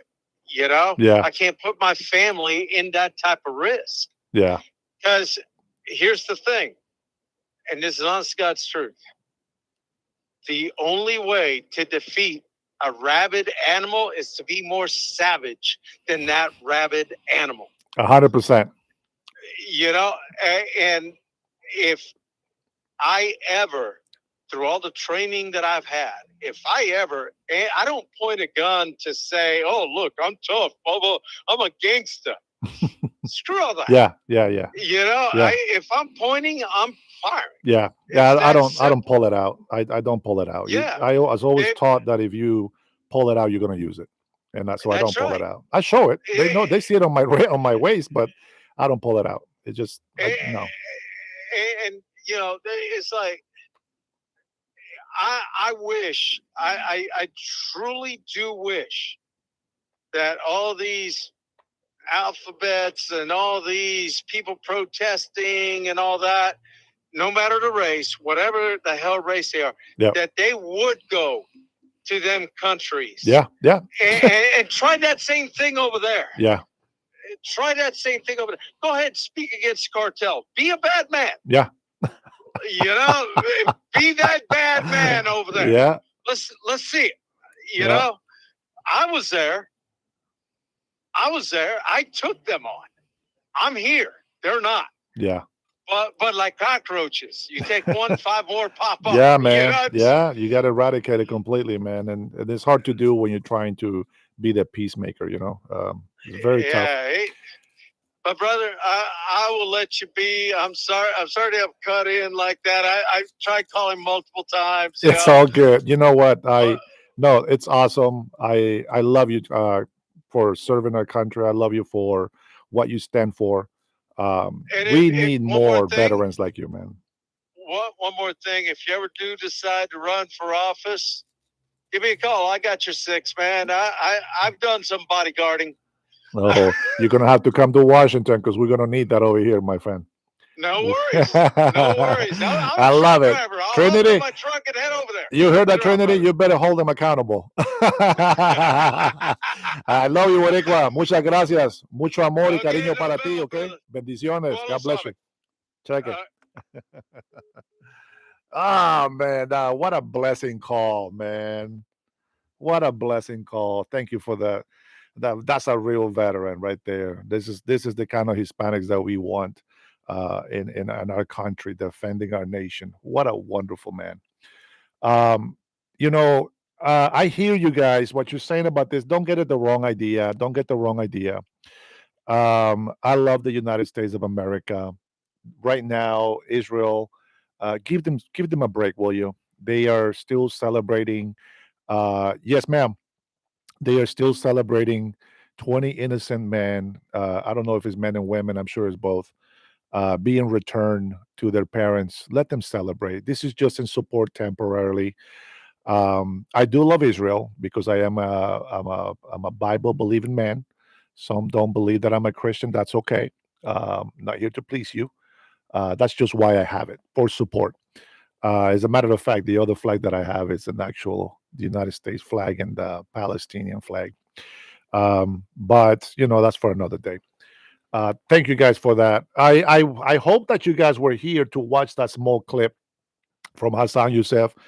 Do you see where I'm? Do you see why I speak the way that I speak? Neither you nor I will know better than an actual witness, not just an excuse me, not just an actual witness of what's going on over there, but he was actually a member of the family of this group. So, I will have to say that I'm inclined to believing him. And I'm glad that he became an American citizen. He's a migrant that became an American citizen. Um, and you can tell, by his eyes, the guy prays a lot. He's awake a lot, and of course, I'm sure he's always stressing about what's happening. It has to be some sort of curse on him. He looks very, very, very tired. So we got to pray for that man as well. Let's see. Let's see. Eric votes for everybody. Let's see, because you are from Honduras. So, Angel, have you ever received your cousin in a garbage bag, cut into pieces? That's the kind of stuff that I saw when I was in Honduras. People don't understand why I love Honduras. The nature of Honduras is beautiful. The violence, not so much. But this last time I went, I didn't see violence. I didn't have nobody trying to assault me or rob me or anything. So let's see who we got here. Okay. Hey, thanks for calling. Who's calling and what is your comment or question? Oh, sorry, you're really quiet. I'm going to need you to repeat that. I'm adjusting my volume. No problem. I said, who is calling and what is your question? Oh, hello. My name is Thomas. A pleasure. Thomas, likewise. Earlier, you were talking about justification. I wanted to know if you think genocide is ever justified. Genocide, does it ever have an acceptable application? No, never. Awesome. That's it. You're too easy. Come on. Give me a comment. Give me a. Well, I'm just saying that you said Hamas had hostages, and so that, in some way made it okay to flatten Gaza. No, So it's never okay. Double checking that you thought genocide was never an appropriate option. No, absolutely not appropriate at all. Yeah, ever. Still okay with the idea of flattening God. Yes, sir. Well, thanks for your question. No, genocide is never okay, but genocide is okay. You gotta pick one. So genocide is never okay. I think it's an atrocity. So maybe this is what you want to hear. I think that it was unavoidable, and that's where you can probably go against me. It's not okay. Is unavoidable. It's unavoidable, but it's never okay. Okay, so let's say, for example, here I'll give you unavoidable. a little example. Okay, just a little example. This is nothing that will compare to it. Okay, at all in any level, but just to give you a little example. My children. Number one, I hate watching my children cry. Okay, I'm that soft. Oh yeah, I don't like to discipline them, and I will hope that they will never get spanked or that I will ever raise my voice at them. But when they are misbehaving, if raising my voice does not help, they will get a spanking. I know it doesn't compare with death, obviously, but the only reason why I say is unavoidable in this case, because I mean, you're looking at 20,000. I don't know how many Palestinians are there. We know that. Do you know how many? Do you know how many Palestinians is there compared to Israelis? Palestinians. I didn't hear the word after Palestinians. You said something Palestinian. So Israel is about around 10 million people. How many Palestinians is there? Last I checked, 4 million. 4 million? Oh, wow. Yeah. So if those 4 million, obviously not 4 million because the Palestinians are innocent, I think, but whatever amount supports Hamas in attacking Israel, do you think that it's avoidable to keep letting Hamas attacking Israel and killing Israelis without retaliation? And is it avoidable to not take out those 20,000 children that have died so far on this useless war? Oh, yeah, absolutely. So Israel has some of the strongest military support from America. They're famous for their military training, their accuracy, their appropriate intel, right? They have regular drone flights over Palestine. So the fact that they would accidentally take out 60,000 innocent Palestinians is, what you say, unavoidable. So they're the best trained, but accidentally take out children, women, innocent people by the thousands. I don't think it was an accident. I think they did it on purpose. Yeah, it's genocide, because if you're killing people that are innocent on purpose, what is your goal? If you kill innocent people in mass, what is that called? Yeah, in mass. I would agree. Yeah. But this is but I believe it's been adding up. It's not like one hit. What's the Nakba? If I'm not sure what the number is or the time that it was accrued in there, but the only reason I think that people think that it's that you can see that Israel might be guilty of, it's only because you don't see the atrocities that Hamas could have caused Israel because of their defensive dome. Exactly. So if let's put it this way, you brought up your children earlier, and I would never wish harm on anybody's children, ever. Me neither. That's horrifying. But someone kills your child. Should your response be to kill their entire family, their neighbors, and level an entire city block? The rage will probably be up there, my friend. That rage will probably be up there, and that will send me to hell probably. But it can happen. It can happen. Okay, I'm too empathetic. I can't ever imagine. Oh my goodness. Okay. It's hard. No. I can't stomach the same thing you can stomach. I feel bad. If I hurt the person who hurt me, I'd still feel bad. But somehow you can justify hurting an entire city block. I think the call has to end here. Sorry. Yeah. So I can say it. Will I do it? Probably not. But you have to put yourself on other people's positions. How much is the love for your children? How much pain and attacks can you endure? Like it has to be at some point in your life, you have to make a choice. Of course, we're not going to go over there and destroy a whole family because you did something to my child, but I would probably take that person's life. I would probably do that. And then I will, that's just the way that I would see it. But I think that people are missing the point. How long can Israel defend themselves before it's acceptable for people to understand that they have no choice? How long? Are you okay if maybe Israel lost 5 million people, 6 million people? Would you be okay if the whole Israel was wiped out completely? When are you going to stand against Hamas? When are you going to start yelling at Hamas and be like, hey, you're using those innocent children as shields? Not one of you has condemned Hamas at all. And you put all the blame on Israel. That's what I'm against. That's what I'm against. You're putting numbers 20,000, 60,000. Can we remind the world how many millions of Jews were killed by Nazi Germany? That doesn't change. So guess what? When you have lost 10 million of your people in world history because somebody hates you, because somebody says they're going to destroy you completely, what the hell do you think that that country and those people are going to do to defend themselves? You go ahead and defend 60,000 people. Compare that to 10 million Jews being killed in the Holocaust.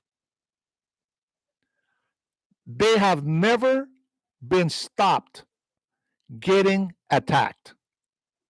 They keep getting hit and hit and hit, and every single country defends Hamas attacking Israel. How many of those countries, let's say the United Nations, I don't know how many millions of people were killed in the Holocaust?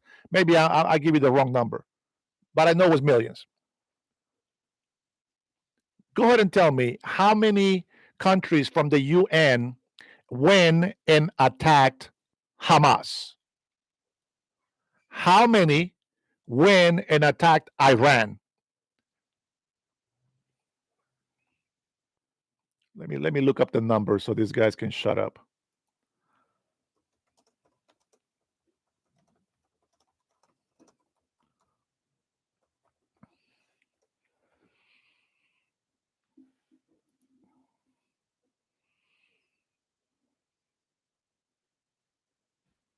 $1.5 million Jewish people killed were children. 1.5. These are countries hating Jews. These guys hate Jews. They have been attacking them. They haven't just been saying anything. They have been attacking them. And because they can defend themselves, you guys are okay with Hamas attacking them? How come you guys don't condemn Hamas at all? How come you don't blame those 60,000 people's death on Hamas at all? What, 2,700 Jews was not enough? We're not talking about one person. We're talking about 2,700 people, innocent people. And this is not Israel claiming war. Israel's attacks are defensive attacks, not offensive. And that is a big difference. So what are you going to do? How many attacks did Hamas did on Israel before they decided to throw those bombs back? Keep adding it. That is nothing compared to 1.5 million Jews, children, Jews being killed. It doesn't matter if it happened last year, 10 years ago, 50 years ago. They have not stopped attacking Israel. They have never let down. So I understand, you call and you get upset that I will say, well, yeah, that's what they're doing. Now, I can think it. Would I do it? Probably not. But it doesn't take a coward to win a war. Sometimes you have to be ruthless. They are casualties of war. No war is a victimless war. This is why we never say we win a war. There's losses on both sides. And it's very interesting that the people want to defend the side that lost, as if that is a cause or reasonable thing to do. Just because somebody got their ass kicked doesn't mean that you're going to hate the people that were actually innocent defending themselves. How many times did I say that they were using these children as shields? How many times? You even heard it from the son of Hamas. People saying thank you to Israel, to the IDF. They're waiting for them to get their things and gather the things, get their clothes on, respecting their culture, respecting their belief. This is the IDF doing that. If you missed the video, that's who they're thanking. They are thanking Israel. What enemy that wants to commit genocide goes into their enemy ground and takes their innocent civilians out? What enemy does that? What enemy that wants genocide sends you millions of tons, 1,000,000 pounds of food so that you can feed your people? Tell me what enemy does that? What enemy gives you water so that your people don't die of thirst?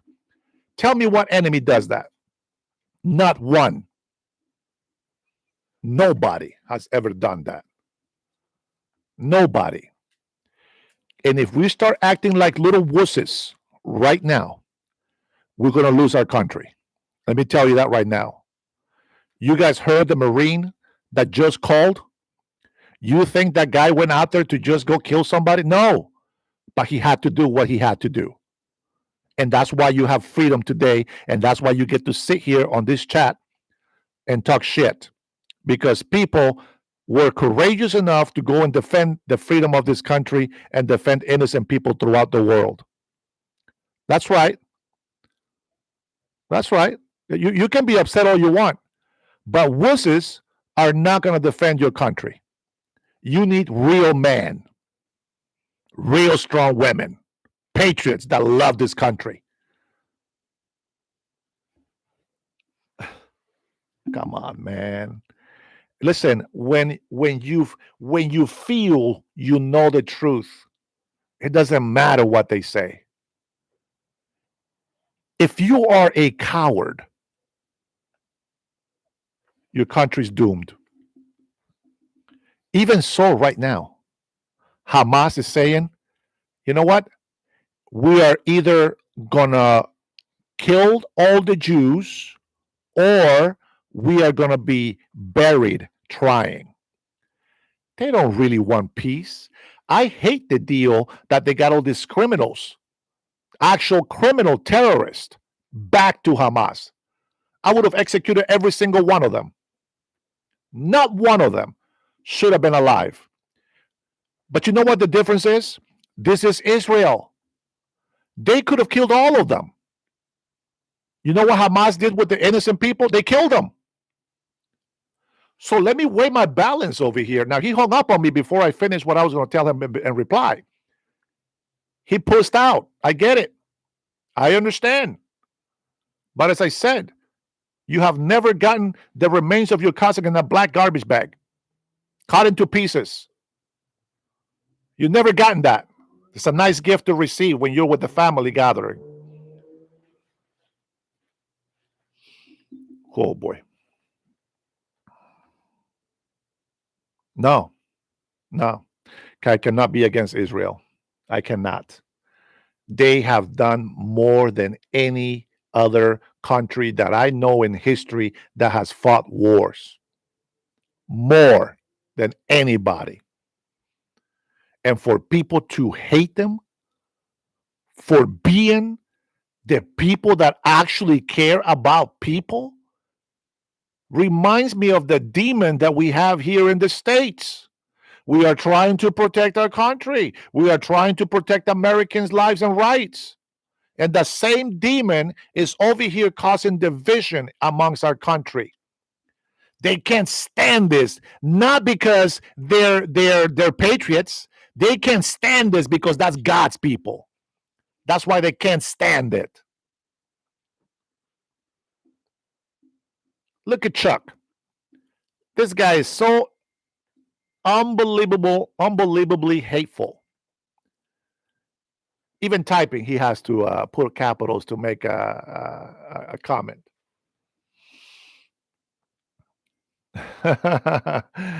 Carocho, Beta, you're filth, bro. You're garbage. America first every single time. America first, and because America first, Israel is first, because we are together. We are brothers in arms, so they are also first. And any other friend and ally to the United States of America will also become first, including Italy. Oh, you guys have no idea what's coming. You guys have no idea what's coming. All right, let's see. Goo Pinder, how are you? Sorry, man, I have been ignoring you a little bit here, trying to get these comments out. Are you sending your kids to fight Israel's wars? Tech support, are you a moron? Are you stupid? Are you naturally born stupid? Or are you just messing with me? I think you're messing with me. You cannot be that stupid. But if they were of age and we had to defend Israel, yes, I will send them. Every single one of them. Go and defend Israel. 100%. You have no idea what's coming, actually. Okay, Hippo.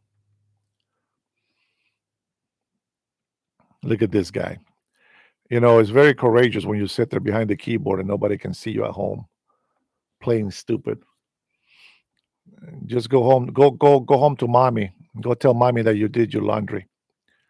Go back to playing your video game, bro.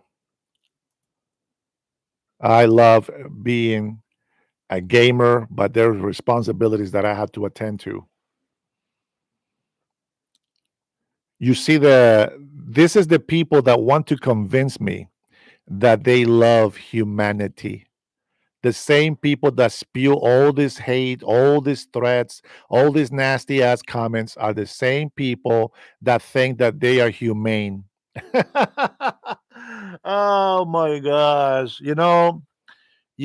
You could have came in here and be like, hey man, it's a nice that you're supporting Israel. They have been through hard times. They have gone through a lot. But instead, you guys waste your time throwing insults. I don't get it. You know what? I do want to thank all my patriots, all my supporters, all my friends in here. You guys are awesome. I thank you for all the support. Um, I hope that one day these people will actually wake up. You know, I'm not sure if they will get the chance to know the truth. Facts are not insults. What? Carocho, this guy don't even know the truth if you hit him in the face. Judy Boyka. That doesn't sound like a very American name, my friend. That sounds very, very bad. Hey, Carocho, did you need a hug? I'll put your ass in timeout for misbehaving. How's that, beta? Reha says, I'm Israel Chai. Let's go. Eric is an anti human. Is that right? To be continued. I subbed up, bro. Catch you later. Take it easy, JD. Israel has universal health care. At this point, I don't really care. Australia, but we have traitors on both parties leading us. Women clap like seals for it. Interesting. Let me see. Annette says, support Israel. Amen, sis. Amen. Insult and not insults. Calling alphabet like, okay, more respect.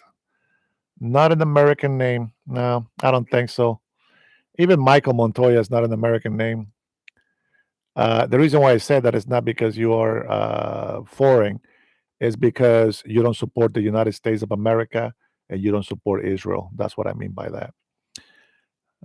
Let's see. Dragon Buddy's trying to mimic Netanyahu's tone. What? What are you talking about? He has a cool accent. I don't. We pay for their health care, says Dragon. Worry about America. Omega, that's exactly what I'm doing. But I do support Israel for what they do. Yes, Garcia, I love Jews. Not the bad ones. They're hard to like some of you haters in here. They are very hard to like, but I love all people. Let's see. Tech support. What do you got? Let's see. At JG. But it's cheaper when you need it. The movie Idiocracy is going to be a true story by Dagarim. JD, you the man. Take it easy. True Jews are followers of Christ. No, that's not true. Oh my gosh. Don't tell me that you guys believe on that stupid religion. Let me see. Is Jesus black? This is how I would know it's you. Is Jesus black? Are you one of those little crazies? These guys. No, that's the thing. Israelis don't have to love me back. My love is not for them to love me. And no, nobody's paying me for standing up for Israel. They can spit on me. That's okay. God will deal with them. Tech support says that flag is disrespectful to the U.S. Is that right? What if I had the Honduras flag mixed with the United States flag? Would you still say the same? Hi, Evelyn. Would you still say the same? Because you've been insulting me, and I wouldn't appreciate that. Here's another interesting fact. The average human body contains approximately 7 billion atoms. Very good. Doing tricks on it for Israel, he says. Duh. Garcia says USA. Yeah, Honduras is in America, that's for sure. I cut the rest of the mustache off. I don't like it. Israel gave us 9/11. I think actually we did, to be honest. But that's just a theory. Nonetheless, all those who celebrated on 9/11 and they cheer in victory of what happened to us, they paid the price, didn't they? How many was it? 400, 500,000? That's right. I bet you they won't celebrate again like that. Whatever the reason, I don't support it, but it is what it is. On Chris Cuomo, they were talking about send me the National Guard to Chicago. My opinion, it is right. It is common sense. And it is logical. A lot of policemen and a lot of National Guard will be more than enough. I get it. Nope, I cannot grow a beard, my friend. This is as far as I go. All I can do is like the Chinese do and just let it grow and let it grow. Let's see. Liberty for all. Hey, welcome back. Let me see. Did the caller said genocide is okay? Is he kidding me? Nah, man. No. Well, I don't know which caller. The last one. When you witness that on yourself, tell me what you really think. The last one. Thanks for the chat, bro. The last one that called, he asked me that if somebody took out one of my kids, would I go and take out that person, their kids, their families, and anybody that associates with them? And I said, that is a possibility. And he says, oh, see, and he almost cried, and then he hangs up on me. He said, I can't do that. Well, one thing is to think it, and one thing is to go through it, right? Let me see. I'm going to take this call real quick, but just hang in there, okay? Just hold on, brother. And so what I'm trying to say is I don't think that people get the point. The reason why Israel hasn't suffered more is because they have been able to defend themselves a lot better. But the thing that people don't understand is that it's not Israel trying to make war. Israel's trying to avoid the war. So what are you going to do, right? All right, who's calling and what is your comment? Hey, it's Omar. What's up, Omar? I knows you. Oh yeah. Well, I've been talking a lot about Israel and Palestine a lot tonight, Yeah. and there's just I've been throwing some comments out in the chat, just like my personal experience. I know, like, if we're gonna go based off facts and truth here, I just want to speak, since we've heard like so many different stories from like a veteran and like something about some of that Tifa, and then Yeah. it just kind of really hit me like really deep to talk about this, because like I grew up in like a Palestinian I come from a Palestinian family that are Muslim, but like they came to America, they immigrated here to America, and like my grandfather was like kicked out of like Palestine, and he told me these stories, and so it created like a lot of like a lot of stuff inside me, because I was just like, well, why does my parents, my mom and dad, like hate Israel? Why do they hate Jews? Why are they so anti-Semitic towards them? And if you're a Muslim and you're in a religion where it's supposed to be peaceful and you're not supposed to hate, and hearing these things just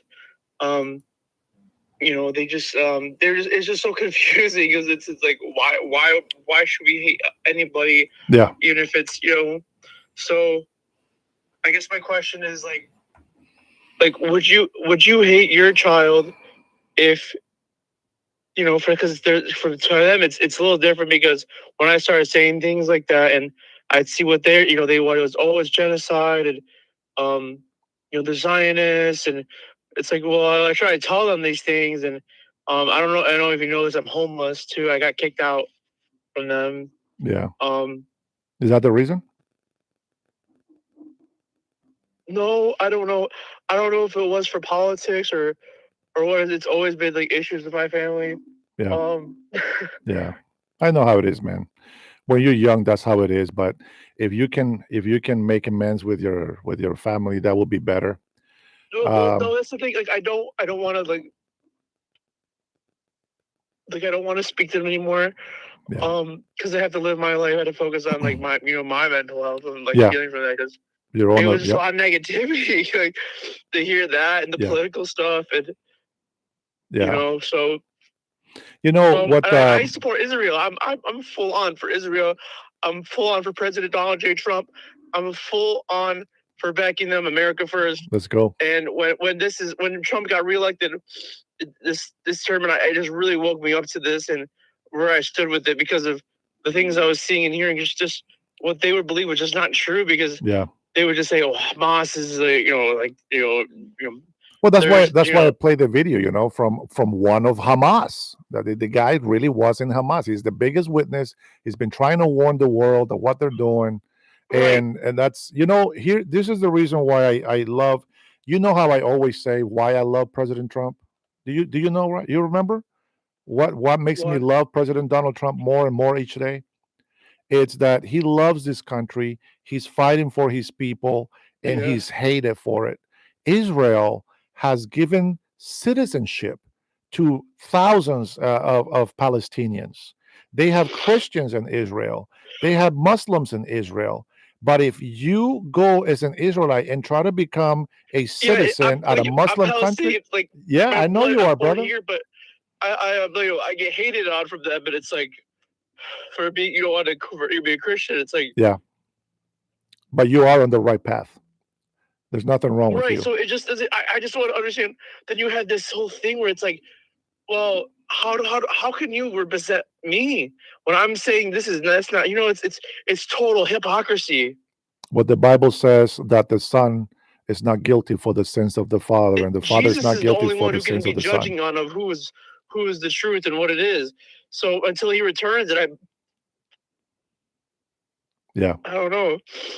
But yeah, I really feel like that President Donald J. Trump is really going to get peace in Israel. And even though, people want to see us separate from them, and America first is not that, but America first, dude, when you're a lone wolf, everyone wants to hate you, and you start, you've been just kind of scapegoated, and as a country, and you can only take so much of it, man. And Well, I think the Green Prince said it, and I agree 100%. Number one, Gaza is gravel. I would not want Yeah, any Palestinians going back to Gaza. I am sorry if it's people not hate habitable. this Yeah, idea, but I think Hamas needs to be eradicated. Not it, Palestinians, it, Hamas. that land is eradicated already. It needs to be. Why can't Arab nations? Why can't leaders get together, build something for them? Yeah. Since and Hamas doesn't want that. They don't want a government. They don't Mhm. want peace. They don't want a livable place for Palestinians, Yeah. really. Which is what they want. My family is. They think that's what they're for, but they're not.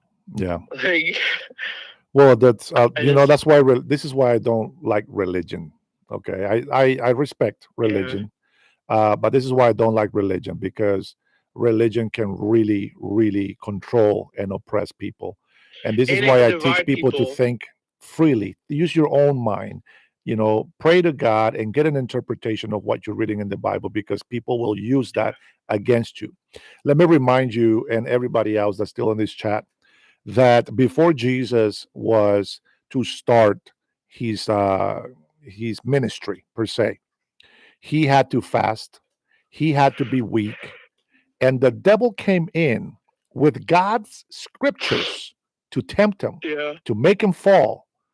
And you know what? He passed the test, and then he was able to start his ministry. I think we all can learn something from that. So Yeah. you have left your family. You have chosen your path. You're going through your struggles, And but you Jesus are, chose me. well, yeah, you are following the right path. You hold on to Jesus. That's all you can do. Hold on to Jesus. You know we love you. You know we support you, Thank you. and you just hang in there, little brother. Believe me, I know how it feels. I have been Yeah. attacked with about a bunch of the same things that you have been. We've Right. talked about this, and look at me. I'm sitting here with people Yeah. insulting me, calling me all these things, and what do I Yeah. say to them all? I love you. I may not like you, Betas. but I love you. Beta. Oh, Yeah. man. Omar, Thank love you you too, so brother. much. Love you too. Thanks for calling. Let me answer this call. No problem. Like, Thanks.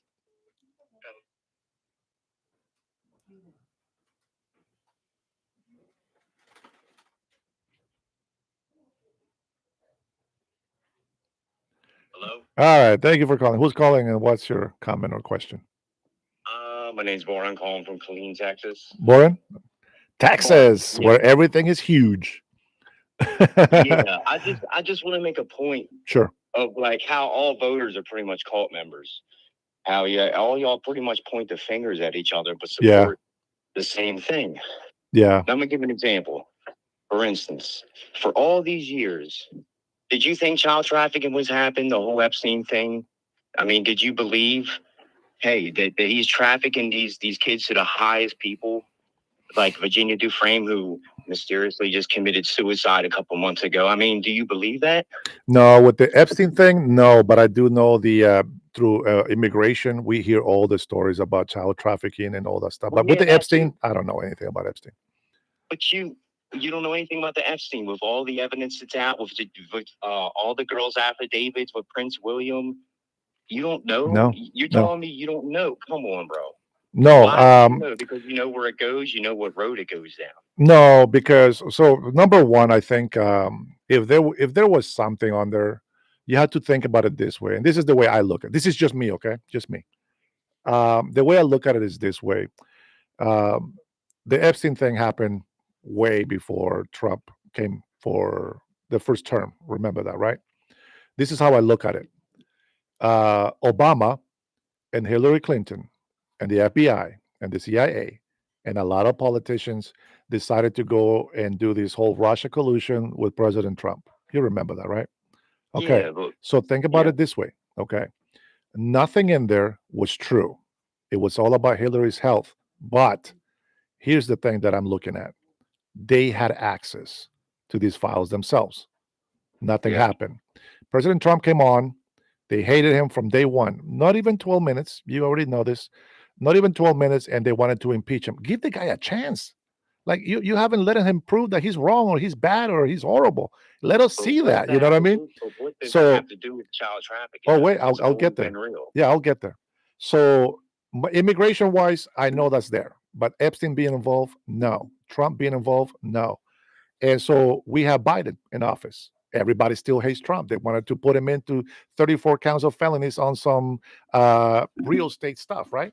And so that's what I'm looking at. And it's like, okay, if they really wanted to bury him, that was the time because they had access to all these files. But it's all a show, dude. It could It's be. all a show. I'm with you on this. It could None be, of- but the problem is, I don't think it's ever going to come out because who knows? Maybe there's people on both sides. Dude. You know what I mean? Maybe the Democrats are in there too. No, you can't be serious right now. Hold on, give me a This- second.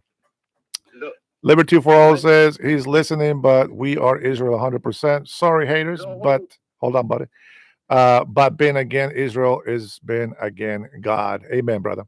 And I have Junior Vasquez. People forget that all of the countries surrounding Israel were thriving until the 1960s when the Shah of Iran was overthrown for a fundamentalist government. Bro, that's actually No, right. everything That's was actually right on the thriving money. Until the Bellflower Declaration. Everything was thriving until the Bellflower Declaration, written by Arthur Bellflower to Walter Rothschild in 1917. But you can't recognize Last time I remember, Iran. the Jews were spread out across Europe for 1,000 years. Yes. And the Palestinians literally were lied to by Britain. They were like, hey, if you help defeat the Ottoman Empire, we'll make you a nation. What happened? They never went anywhere. They were there. They fought the war and win their land. Where were the Jews? Nowhere.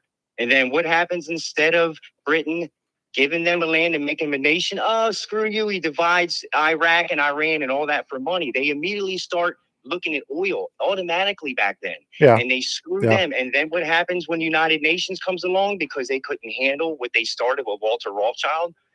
Yeah. Walter Rothschild funded the whole thing. He started the funding. Do you think Walter Rothschild's a good person? All the Rothschilds, he built their government. If you look into the Bellflower Declaration and the true history, he sent them in there. It was his money, his sister's money, their money in the banking system that started sending the Jews in. And then that's when the problem started. They weren't there to fight to help defeat the Ottoman Empire. So what did they fight for? So they were spread across the land for 1,000 years. They come back. I'm trying to get your point. Are you we saying call that them it's anti-Semitic, okay? But how are they Semitic? Okay. How are they Semitic though? They're like Europeans coming back over to a Semitic land. Well, I Arabs don't and understand Jews, they're all Semitic, just so you know. But So- what is so what is Semitics- your so but what is your Semitics coming point? from Europe? What is your point? Are you for Hamas or for Israel? What is your? I'm just for people not dying. I mean, you don't. Yeah, do of you course. think there's not Yeah, but somebody has to genocide pay. either? Do you also deny genocide? No, of course not. Okay, so at least you see that. That's good. So what I'm saying is, if there's certain things like, see, I can't even make a point to you with the child trafficking because you just deny everything. Like that's the whole No, point. no. The way Listen, they listen. have- What I said. I know child trafficking happens through immigration. Yeah. You know, through the border. But- What I'm saying is that because of Has the to way the happen through the courts, border. no, Of listen, the course, way why- the why are we courts. just- but you keep diverting it to the border. I'm not talking about child trafficking at the border. Yes, I realize that when Biden was in office, it was free reign. And that's not what I'm I talking about. understand what happened. but Here, this just goes before just the let me border, finish. before Let me Eagles finish so Pass you can was open. understand. Okay, let me finish. I do understand, but you keep bringing the border up, bro. The border has nothing to do with the Epstein and all that child trafficking. It has nothing to do. That's a whole separate thing added to it. We're Okay, talking about forget the our border. kids, not Forget the kids border. from other countries that we brought in here and tracked. Okay, forget the border. Okay. How are we gonna get the truth out of these files when the court detracts everything from the files? Well, the whole thing is the list has been exposed. The We only all person that has understand the list. tried to release these files has been President Trump. Nobody else. Yeah, but okay, now think about this though. Sure. This is my point. When he comes back out and says, "Oh, y'all are still talking about the Epstein thing? That shit, that's fake news." What? I'm trying not to curse, but when he says that, that is the craziest. And then he says, if you still believe that, F off. What is that, man? What? That right there is Then they walk out. I remember when Pam Bondi and Cash Patel first Okay, walked here. out with the documents. Remember when they walked out? There they come with the Epstein documents. They're carrying these manila envelopes that say Epstein file real big on them. I'm Yes. like, this is some bull. This isn't even real, dude. Right. And then what happens? Nothing. Cash Patel and who's Dan Bongino? Child trafficking. They were on it for years and years. Yes, I agree. All of a sudden, the next day, they look like somebody had gunned at her head or something. Oh, Epstein did kill himself, and child trafficking, it's not real, and just everybody shut the F up, and we'll just Okay. move on. What? No. I Calm tell you down, what, SA. anybody, Bring it down. Bring it down a couple of anybody that notches. has a backbone after that would say, I don't support Trump. Okay, after wait. this. Let me ask you one quick question, and then I have a follow-up question. All right. How long have you been into the Epstein files? I've been, well, pretty much around Pizzagate, which they said was fake. Plenty of evidence that was real. Okay, so you've been from the beginning. You've been with this. Yes. Okay, so Since when Trump's they first had, term, when everybody started bringing it up. so when they had the trial on the Epstein Yeah. files. Okay, so they had a trial. They had judges. They did the whole investigation. Mhm. Nothing about Trump. Nothing about anybody, to be honest, right? But Yeah. then here says, I don't know if you heard of this one, but they asked to have all the files released, and a judge said, all the files, okay? And the judge says, no, there is nothing to prove here.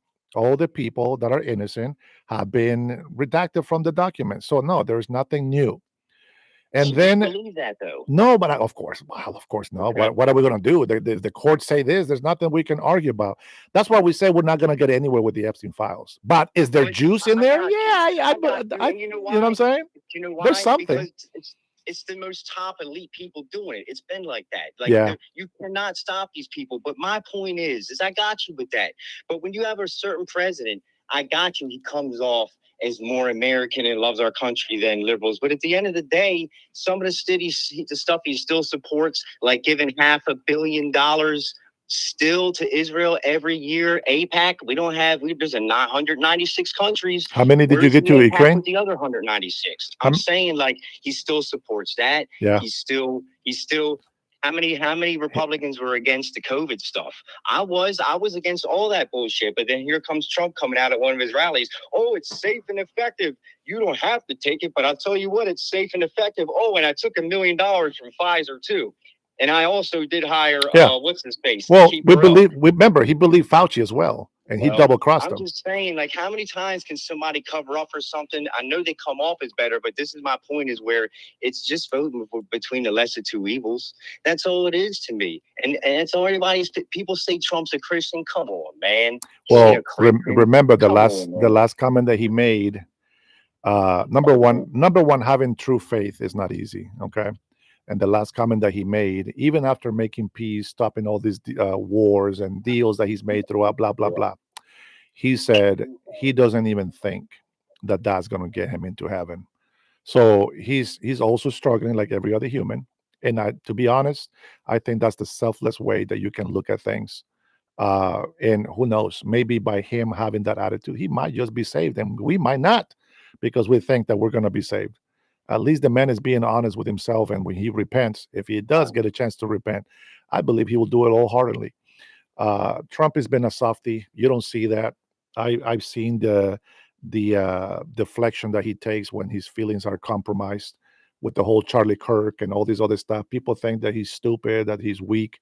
They don't know how deflective he is when there is pain. He cannot be a weak man in front of the world. He has to be tough. And there's, believe me, better in him than you and me, brother. And all we can do is support what we believe in, what we think is right. But chaos theories in general are going to be just theories. If the files come out with something, let's see it. But until then, we just think it's useless. That's all. There is something in there, probably, maybe not. When we hear Maxwell say there was nothing in there, nobody believes it because Trump's lawyer was the one interviewing. You know what I mean? Just look at everything around how everything happens. I mean, you just had the main character, Virginia Dufresne, who says, I'm not suicidal. She was saying it. Oh, she committed suicide about 4 months ago. Yeah. Isn't that Well, convenient? here, The if this makes you happy, I don't believe for 1 second that Epstein committed suicide. That's where I will leave Okay. it. I will leave it there. Yeah. All right. All right. This is Thanks for your good. call, brother. But Hey, you hey, have some hey, I'm gonna points. say You one have some thing. points.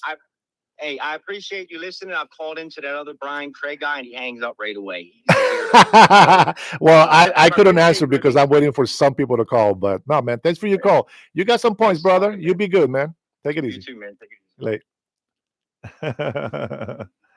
Actually, he did. He did have some good points. I don't think that he killed himself. I really don't. Especially after we saw that little video missing how many minutes? Yeah, just I don't know, guys. I don't know. Video can be manipulated nowadays. Technology is so easy. I mean, come on. We can have a President Donald Trump having a conversation with Joe Biden here right now with AI, and everybody's gonna believe it. So be careful. Be careful what you believe out there. Evelyn, you're right. He didn't kill himself. Finally, Evelyn agrees with me on one thing. Berniel checking in, showing some support to fellow patriots. Hey, Berniel, man, you can't be you can't deny it, bro. I have been wearing that hat like I promised you. But only because you do show a lot of love. And it's not the super chats. It's your advice, your positivity, and some words of wisdom that you have given me. Not only that, but the love that you have shown me. I'm waiting for my new hat. Oh man, thank you so much, brother. I appreciate you. Much love. And thank you guys who have been super chatting in here, putting your comments. You guys know how to support a brother, and I appreciate that. Biden to Dennis, $5,000. Woo! Hold on, let me talk some things about Biden now. Wait, let me check my account first. If those $5,000 are in there, we're gonna say some different things about Biden here really quick. Like one, he really wasn't in the Oval Office. He was at the beach the whole time back in Mexico, drinking some margaritas with his wife. But don't worry, there was a digital pen that was doing all the work for him. There you go. That is my support for President Biden. Let me tell you why I never liked President Biden. Now he was my president because he was the president of the United States of America. Not a very good one, but he was the president, so he was my president. But I will tell you this: Joe Biden, when I like something or I'm into something, I go do my research. If I tell you something and that you think that it's not true or whatnot, um, let's see. I've got your show prototype. Show hack. Oh, let's go, man. Let's go, Berniel, mi hermano del alma. Te quiero mucho, bro. One day I'm gonna make it down to South Cal and I will go visit you guys' biz. You better be there. Don't worry, I'll call you first to make sure you're not leaving somewhere else. Let's go. All right, here. What was I saying about Biden? Oh, yeah. So I looked into Biden and I didn't like a couple of things, quite a few things, but a couple of things I didn't like about Biden. And one of them was he is very well known for stealing other leaders' punchlines and slogans. That's not the bad deal. That's not a problem. Ronald knows he was a career liar. And I also didn't like the racist comments that he has made, two of them that I can tell you right now. He said that when black kids or children or students were allowed to be with white kids, that it would look like a jungle. Now, I don't know if you know what's in the jungle, but monkeys come to brain. And then the other things that he has said, wait, two more things. One of them says, the most famous one, if you don't vote for me, you ain't black. The second one, the other comment that he's made was, you know, um, poor kids are just as good as white kids. I'm sorry, but that's racist, man. That's racist. Then it's trying to working on the Cash App. Then the real support can come your way. I mean, that Cash App doesn't allow me to open up, brother. All I got is it's Zelle. That's the only way. Uh, PayPal? No, PayPal charges a fee. We don't want to give PayPal money. Um, but thanks, Berniel. I believe you, brother. I believe you. Yeah, Mike, I mean, that's pretty much what I heard. Planet of the Apes. That's what he said the schools were going to become when black children would be allowed in white schools. Go figure, right? Or maybe he meant a jungle gym to work out, right? Yeah, I'm sure that's what he meant. So yeah, I have a couple of things that I don't I don't know. I think every time I saw him, he was always lying. Um, he was actually saying the same things that President Trump says today, except now he doesn't say it. Now he's against it. So yeah, there you go. Well, Trinity Biden was not recognized as standing president. Hey man, that digital pen was real, brother.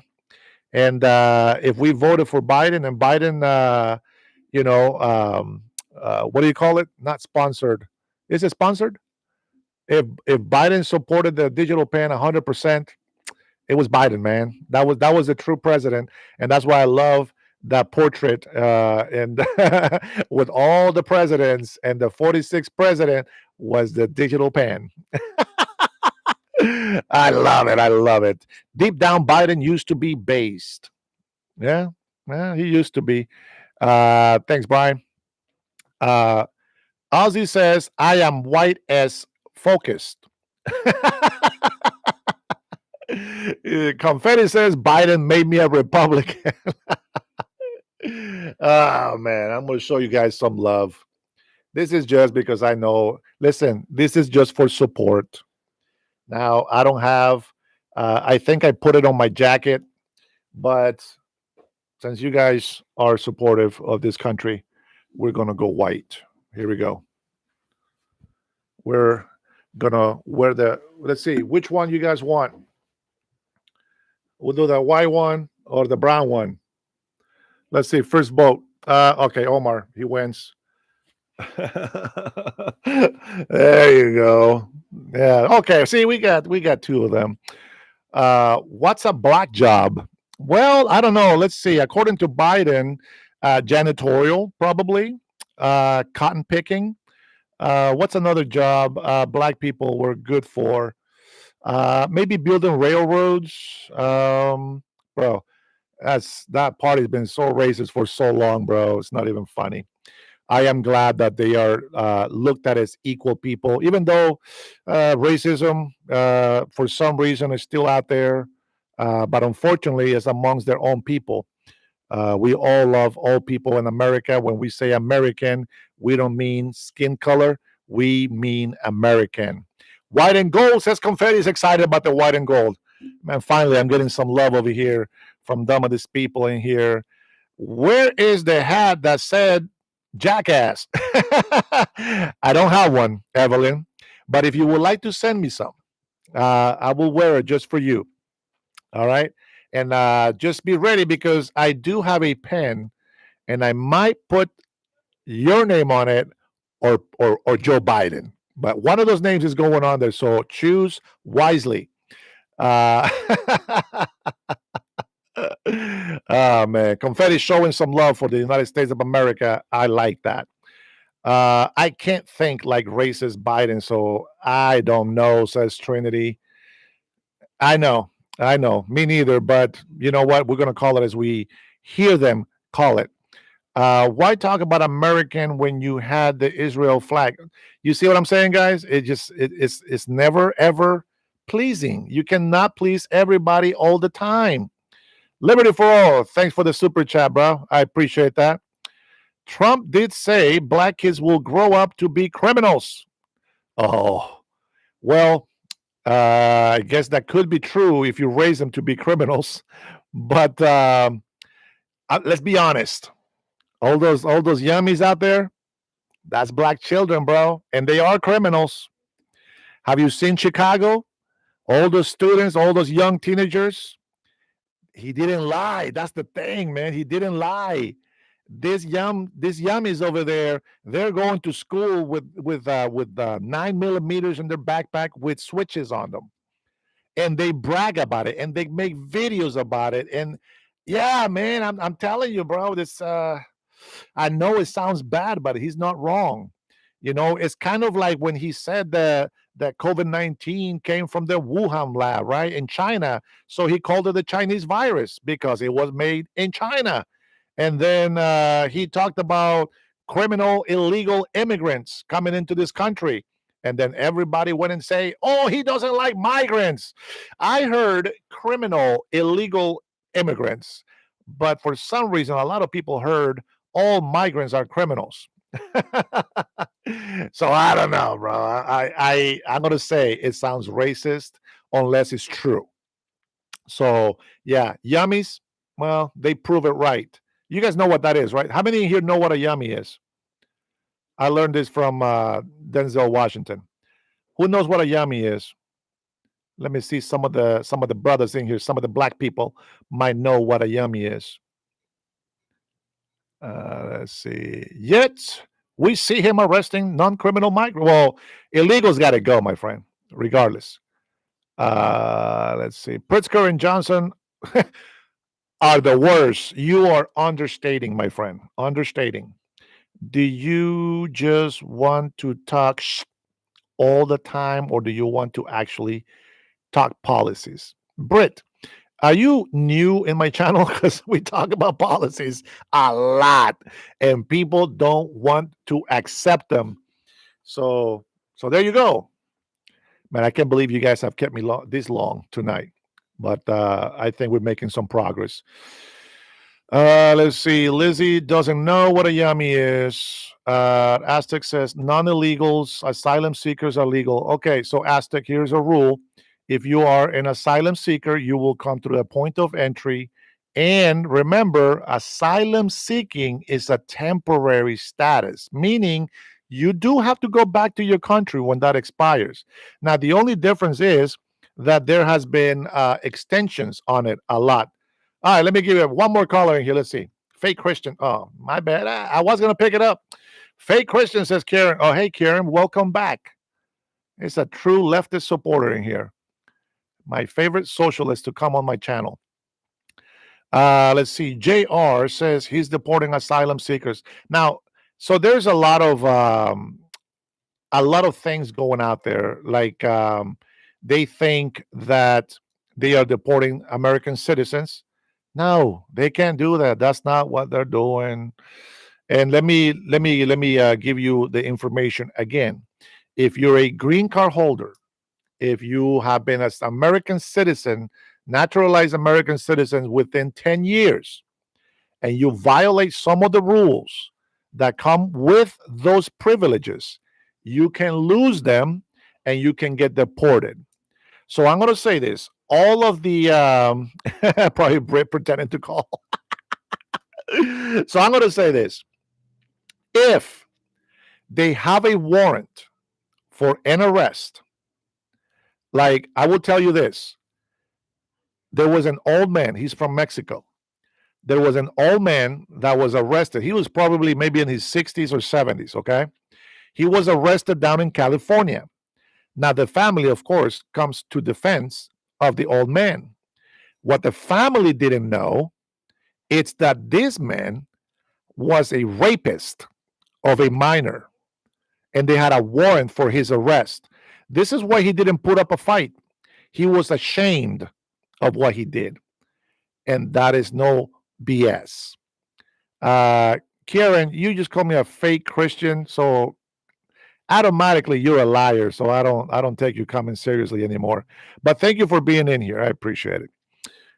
Britt says, "What are your policies?" Stop saying stories. What are your policies? Says Britt. What policies you want to hear, Britt? You want to call me? How about you give me a couple of policies on the phone? Tell me what policies we're supposed to follow. Evelyn says, I never check if they have papers, nor do they get due process either. Why? Is that a policy to you?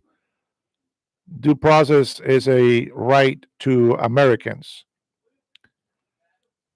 Yeah, don't be shy. Go ahead, Britt. Go ahead. Call the number, and I want you to give me a couple of policies. Let me ask you something about politics. Will asks. Thanks, Liberty. Go ahead. Here we go. All right. Who's calling in? What is the policy? This is Britt. Oh, hey, Britt. Okay, what policies are you looking at? Well, you are running for whatever seat you're running for, right? Uh huh. Oh, you're talking about my So policies, like what I will do? Yes. Oh, Your oh, policies. oh, I got you. My bad. Hey, and thank you for calling, by the way. So for once, for one thing, I'm a migrant. You know that Yes. I come from a third world country. I love the United States of America. I believe in loving and That's respecting the American people. And it's thus when I made an okay. oath to the United States, because you have to make an oath to become a citizen, okay? I made an oath that I was Okay. going to defend the liberties, follow the law to the letter, and that I was going to support this country 100%. So that's an oath in my words. Okay. So if we do get to run for governor in the state, policies that will have to change. There will be no more sanctuary city in Washington. That will be one. The other one is we're going to fight for every resident and American citizen. We will have to do a full criminal background check on every single asylum seeker. Anybody has a DACA document, a TPS, anybody that has been waiting years, and there's a lot of overdues. That if they have no criminal records, they should be residents, not citizens, residents. Okay. And right. I would love to see that. How They is it not a dreamer? Oh, okay, okay. No, so one thing, I know Latinos don't believe me, right? When they believe in illegal immigration, but they don't believe me when I say that I love my people. But I want my people to do it the right way. I want them to be here because they love this country, and I want them to raise the American flag. There will be times where we're gonna raise the flag from our country of origin, but the American flag is always has to be first and respected.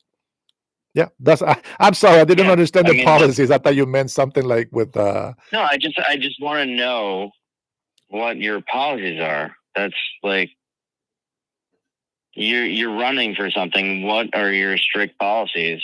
yeah. I think that not restriction. The strict policy will always be Americans first.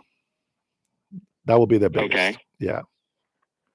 I mean, that's a policy slogan.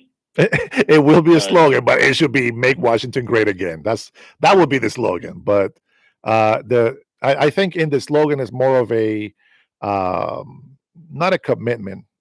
No, it would be a policy and a slogan. I think it can be both. Don't you think? Yeah. Yeah. Thanks for your call. I'm sorry I didn't understand what you were saying about policies, but thank you for calling, brother. Well, all right. You gave me, say 3. Give me another 2. I think that we're going to fight for raising the bar to qualify for benefits. And I think What kind of that benefits? so I have gone through a lot of hardship in my life, mainly because of my own decisions, right? Child support, things like that. I've been worked full time, overtime, and I still couldn't afford to get an apartment. For example, I was homeless in my car, Okay. and because the way the system works is they qualify you on your gross income, and I think this is totally completely wrong. They should qualify you with what you take home. And so when you're paying child support, the thing that I heard in court from the lawyer that was, defending the state or the mother at that time, they said they didn't care how much money they took off my check. Now, mind you, I was not smart enough back then. I just took it as a punch and I walked away. They don't care how much they take out of my check. They're going to take every cent that they can. By law, it was 50%. And they did. They were not joking. But the problem is this. Okay, so now I'm paying 50% of my income. And even if I get a second job, they still take 50% of my income, but they are taxing me on my gross pay. And when I try to apply for like food or medical or anything like that, because my gross overqualified me, the 40% of income that I would take home just wasn't enough for me to sustain myself. And that's why I need to raise that bar. So we got to change some policies. We need to get a Wouldn't really you consider that? Wouldn't you consider that socialism at some point? Yes, but some people told me that social services is not socialism. So I'm trying to be more careful with how I say it. But this is when I say, yeah. So you know what I'm saying? I gotta be careful. So when I say This capitalist, is that's a slippery slope there, my friend. very slippery. I know, but it is right. And I think that a lot of men and women that have gone through that situation, they deserve some help. And as again, as I said, Well, Americans first. okay, how about this? Yes, sir. If we all get just taxed a little bit more, We're wouldn't overtaxed it in be Washington. helpful for? Oh no. Yeah, we're I said overtaxed. just a little bit more. Where you from first? I'm from New York. Oh, man. See, you're used to this. You're used to seeing that crazy price in taxes. Yeah, here in Washington, we were not used to that, but they've been doing that in the last 8 years, brother. They've been killing us here, man. It's becoming pricey like New York and California. I'm just saying. Go ahead. If we were taxed just a little bit more, and everyone's kids were taken care of for daycare, sure, and mama and papa can work all day long, socially, and we bring home more money, and everyone is more free to do stuff, would that not be beneficial? I would love to raise tariffs and cut taxpayers' money. Cut taxes. Well, tariffs are regressive tax because we're all paying it. So I would rather have one of the parents stay home with the children to raise them with civics, good morals, and to become an American. It would be in a perfect world. It's hard. Amazing. That would be amazing if you can afford to do that. If we do it, will you celebrate it? People, I would celebrate it. Yeah, I believe you. I believe you. Hell yeah. Let's go. We can't do it. I mean, we got to try it. Can't do it. We got to try it. I bet you we can. We just we gotta do it. First of all, it right now, dude. So I have a 3-year-old here. So if you pay no federal tax, would that help?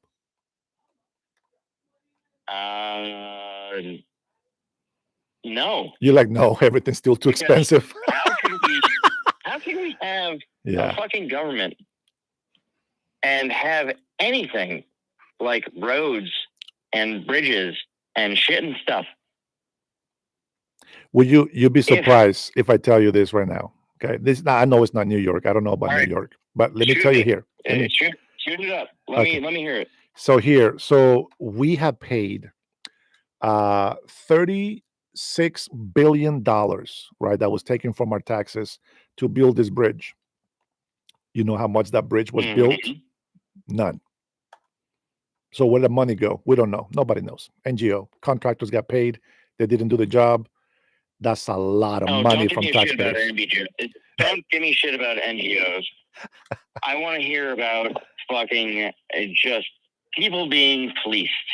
See, you better throw a super chat because you just do with NGOs. Listen, you just demonetized my channel by saying that. So you better throw a super chat in there. Sorry. It's okay. Sorry. Don't worry. No, your questions are good. I like it, and I understand what policies you were asking for. Believe me, I'm not done making them. I got to put them down. Same energy. Sorry. Okay, so let's start again. So you were talking before about Israel, Palestine, right? Yeah. Well, we finished talking about that one. We came back. We came back to America first. All right, America first. And I keep going back to healthcare. Yeah. So how would you fix that one? Well, first of all, we won't allow healthcare for illegal immigrants, only Americans. And residents. I think residents deserve some healthcare as well. But no illegal immigrants. I think that's a misnomer because basically everyone deserves a hospital visit if they're in emergent properties. Like of course, yes. That will not change. They're bleeding out. Yeah, that will not change. And I think that if we eradicate this sanctuary city issue and we eradicate all these illegal immigrants on here, we will have a legit census run on everybody that is here. If they don't have health care and they go to the emergency room, there is funds allocated for that service. That will not go away. But it will take longer if we don't take care of the illegal immigration process. But I think it can be done. I don't think that I will leave anybody out there. How do you fix the illegal immigration problem? Well, by doing what President Trump is doing and supporting the president. That's how you do it. So you just want to remove people from the country after like we do what I told you that we people? were going to do. Yes, millions. Oh no, hold on. You want to remove millions of people from the country. About 19 million. How much does that cost? It's not going to cost anything. We're going to get our money back. What? Yeah. So airplanes don't cost anything? Sure, but we'll people guarding them don't cost anything. We'll use the Greyhound bus if it's cheaper. Don't cost anything. We're going to use the Greyhound if it's cheaper. So it is the reason why it's going to be cheaper. Here, let me give you. It's okay. Let me give you one scenario. All right, let me give you one scenario. Okay, yep. There is multiple things that need to happen. Okay, I'm not saying that I'm going to fix everything, but there's multiple things that got to happen. Number one, illegal immigrants do not pay the taxes that they should. But number one. Number two. Okay.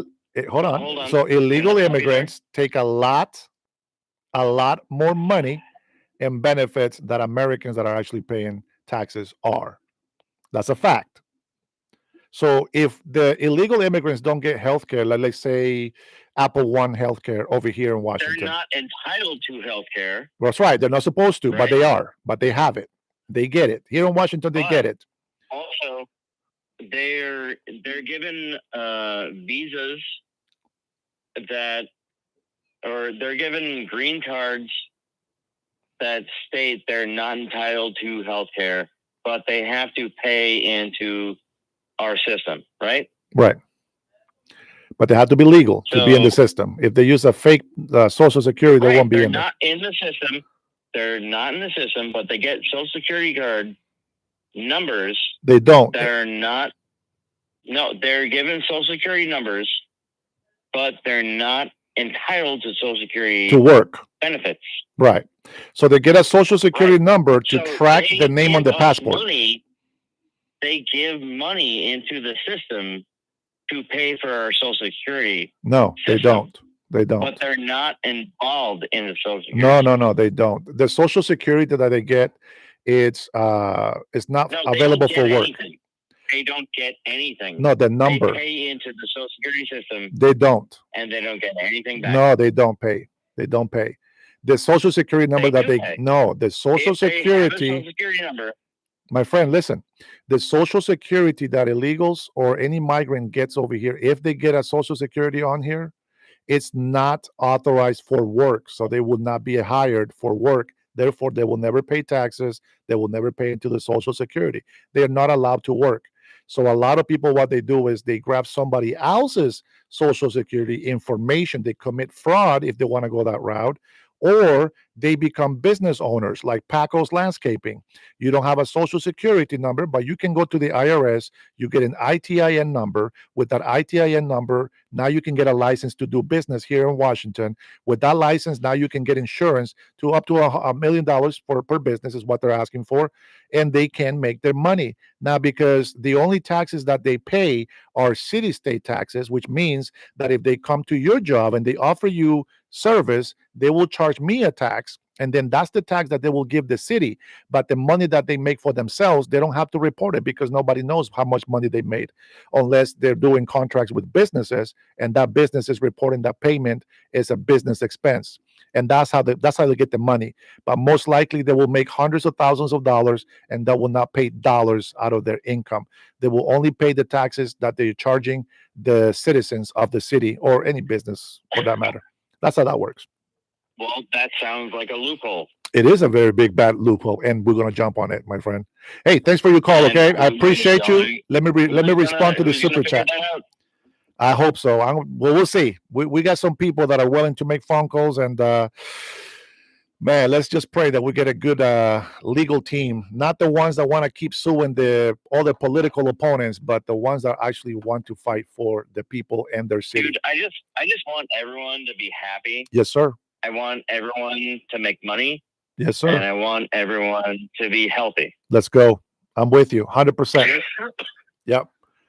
All right, brother. You have a good night. Thank you so much for your call, your comments. Having this conversation. You're phenomenal. Wonderful conversation. Bro, you're phenomenal. Thank you for the call. Take care. All right. Sorry, Liberty. I wanted to answer this question. So California Prop 50 is on the way. What's the difference between Prop 50 in California versus Texas voting? Who didn't ask their residents for their opinion? Google if you don't know. So I know very little about Prop 50. The bad thing about Prop 50 in California is that I believe that they are allowing illegal immigrants to vote. I think it's one of the biggest issue, and it actually calls for illegal immigrants to be able to vote locally for a governor or a senator, so to speak. With that being said, let me look it up. It is wise to look it up. Prop 50. So is the question because did Texas do something similar, or why are you asking me that, Liberty?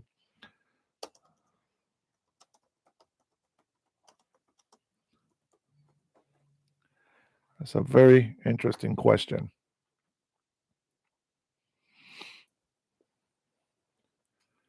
So there is no Proposition 50 in Texas, but California's Proposition 50 is a direct response to a redistricting effort initiated by Texas. I see. So that's a retaliation. It's not that Texas is doing it. It's a retaliation of what Texas did. If you're talking about the gerrymandering thing, right? That's what that is. On November 4th, 2025 ballot will temporarily allow California's legislature to draw new congressional maps in response to Texas partisan redistricting. I see what you mean now. Okay. So Texas did that. Now, I don't know exactly how that works, but as far as I know, the only part that I know about that deal is the court hearings, right? We know that it was a partisan thing. They're supposed to vote for it. I know it is less than 10 years. But the district of Texas districting was already unfair as far as I understood. I'm not really too into that, but I do know that the one that California is doing is just retaliation. They don't care about the people. They have done something like that similar in Washington, and it failed on them because when they redistrict here, Washington, there was a lot of Hispanics in Eastern Washington, Spokane, most importantly. And because of all the bad stuff that the Democrats have been doing during the Biden administration was that they did so bad and they did so horrible against the farmers that most of the Hispanics, legal, by the way, voted for President Donald Trump. And so they are trying to get more people to identify as Hispanics so they can actually do that redistricting over here. But they're not asking us for permission either. They just want to do it, and they're going to get it done no matter what anyway. So we need to fight to actually get all those things done. I hope that answers the question. Sorry, Liberty, I wasn't really too much into that subject. It's something that I really don't care, except that it's a lizard. A lizard from Jerry. That's all I know. Let me see. Did I miss anything else? Well, Ronald, it's not like they didn't show up. They left. They fled. They left their people who they're supposed to be serving and went and bunched up over there with other Democrats that don't like their citizens or their constituents. So, yeah, they didn't just show up. They left. Like they abandoned their people. That's how great they are. And Omar is right. California, it's so sad. I know. Cool Cat Renee, Gavin Houston. Gavin Newsom doesn't even ask those red cities if they want to change to blue cities without their permission. I think a lot of stuff is going really bad in California. There is some business owners in California that I wish that they will actually run for office. And I've said this many times, just like President Donald Trump. He didn't want to be president. When he was about 34, 35 years old, they asked him the question. And he says, no. He said, I think it's a mean business. And I wouldn't do it. But even if I did do it, it's just like politics have been so corrupted that you have to be good looking. Otherwise, you don't have a chance. Well, we'll find out because this ugly guy is going to go. Well, never mind. The guy is ugly too, so maybe there's a chance. But Gavin Newsom gets a lot of looks from females and all this other stuff. So it's going to be hard to beat him. But now California's new hope of light, it's Katie Porter. Yes, everybody loves Katie Porter. She's going viral, and she's going to make sure that Gavin Newsom wins governor again in California. Man, you guys are criminals. You guys are keeping me here way over time. I don't think you guys heard me when I said I've been doing 16 hours of this. Yeah, probably exaggerating. More like, 14 hours. But who's counting, right? Let's see. Trump can't take criticism. Oh, man. Jim knows. I recommend that you go and search the roasting of Donald J. Trump. Go watch that. It's amazing. You will love it. Just don't have children around because they curse up a storm. Pat Jager says denial is the Democrats' best friend. Not just their best friend, but that's their ammunition. That is their ammunition. Dennis, don't be scared, please. Let me debate you, says FAA. Second A with a small a. Drop a 50 super chat and let's debate, Mr. FAA. Not afraid. Listen, this debate is just giving your opinion, try to make sense of things. And, if you don't call me names and start yelling and all that stuff, you may just win. Dollar Tree Patriot says Sunset. Hey. I am not a Hakeem Jeffries, bro. That is the dollar the dollar Obama. That's the dollar Obama. Everyone says, Dennis, you're lying. Trump always said he would run for president. The Johnny Carson show back in 1989. Let me see. Did he say that? Did he say that on the Carson show? Because the interview that they did for the on the news, he said no, he wouldn't. And unless he really saw that this country was gonna be destroyed, maybe then he would have said that he would. But he was more forced to run because, like me, I'm sick and tired of seeing my beautiful state of Washington being run down because nobody wants to step up to these Democrats here in Washington state. They are all scared. They are all intimidated. The first thing that they say is like, oh, no, this is a blue city in a blue state. We're never going to win. And then when they go out there, they go like Jeb Bush. Low energy, Jeb Bush. Well, guess what? I ain't got no low energy. And if I have to start ruining my bones again, drinking some energy drinks, but doggone it, we're going to keep drinking energy drinks. But I can tell you that the more they fight me, the more they fire me up, and the longer that I'm going to fight, and the longer that they're not going to be able to stand me. I'm going to fight more than they can ever fight in their whole life. And that's because I believe in justice and righteousness in this world. And the state of Washington and the people of Washington deserve somebody that cares and actually loves them. So let's go. Felipe Lopez. Man, I love my coconuts. Beta. Felipe's a beta. Eddie Solano. Buchea. Buchia. I don't know, bro. What are you telling me? What are you telling me?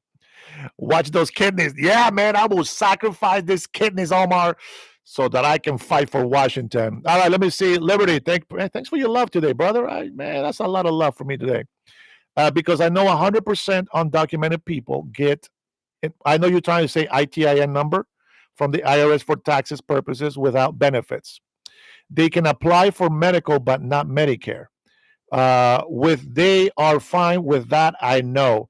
So blue cities and blue states, they take a fund from taxpayers' money. This is why we're against it. We already know the big, beautiful bill took off a lot of those things, but the states keep taxing us, American people, and they keep giving that money to illegal immigrants. Now, they say that it's for asylum seekers, but there are rules for asylum seekers, and most of them are not. But everybody gets to use it. Just like the last person that called, I said that they will not be left without care. If there's an emergency, the hospital is not going to turn them away, or at least they haven't yet. But they will not turn them away, and that is taxpayers' dollars. That is included also being taken away from the big beautiful bill, which is what the Democrats won with this government shutdown. And so the ITIN number, you cannot work for an employer. You're not supposed to. Okay. Now, for some reason, somehow, there was a thing that happened years ago. They were handing out a list. This happened here in Washington, my friend.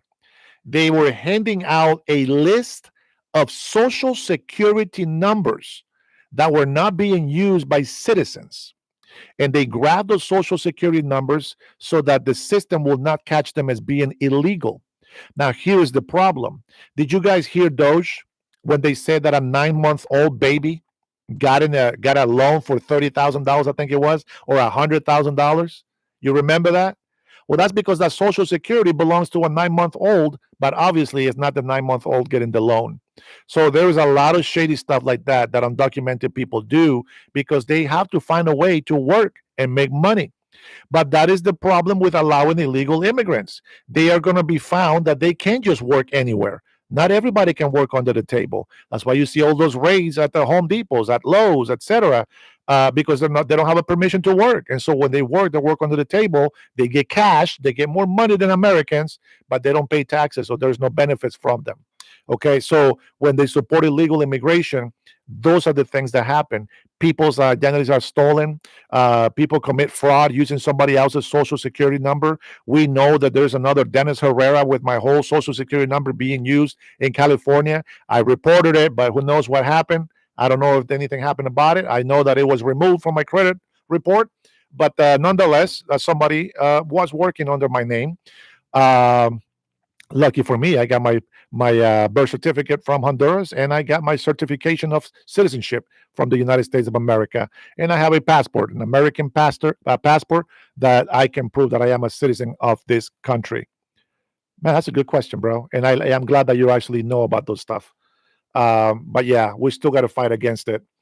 Brian says, the baby didn't get the money, right? Anyone still citing Doge is not a serious person. I'm definitely not a serious person, not yet. Only when I have to be. Let's see. Karokyo, man, about time you say something that I am actually going to take into consideration.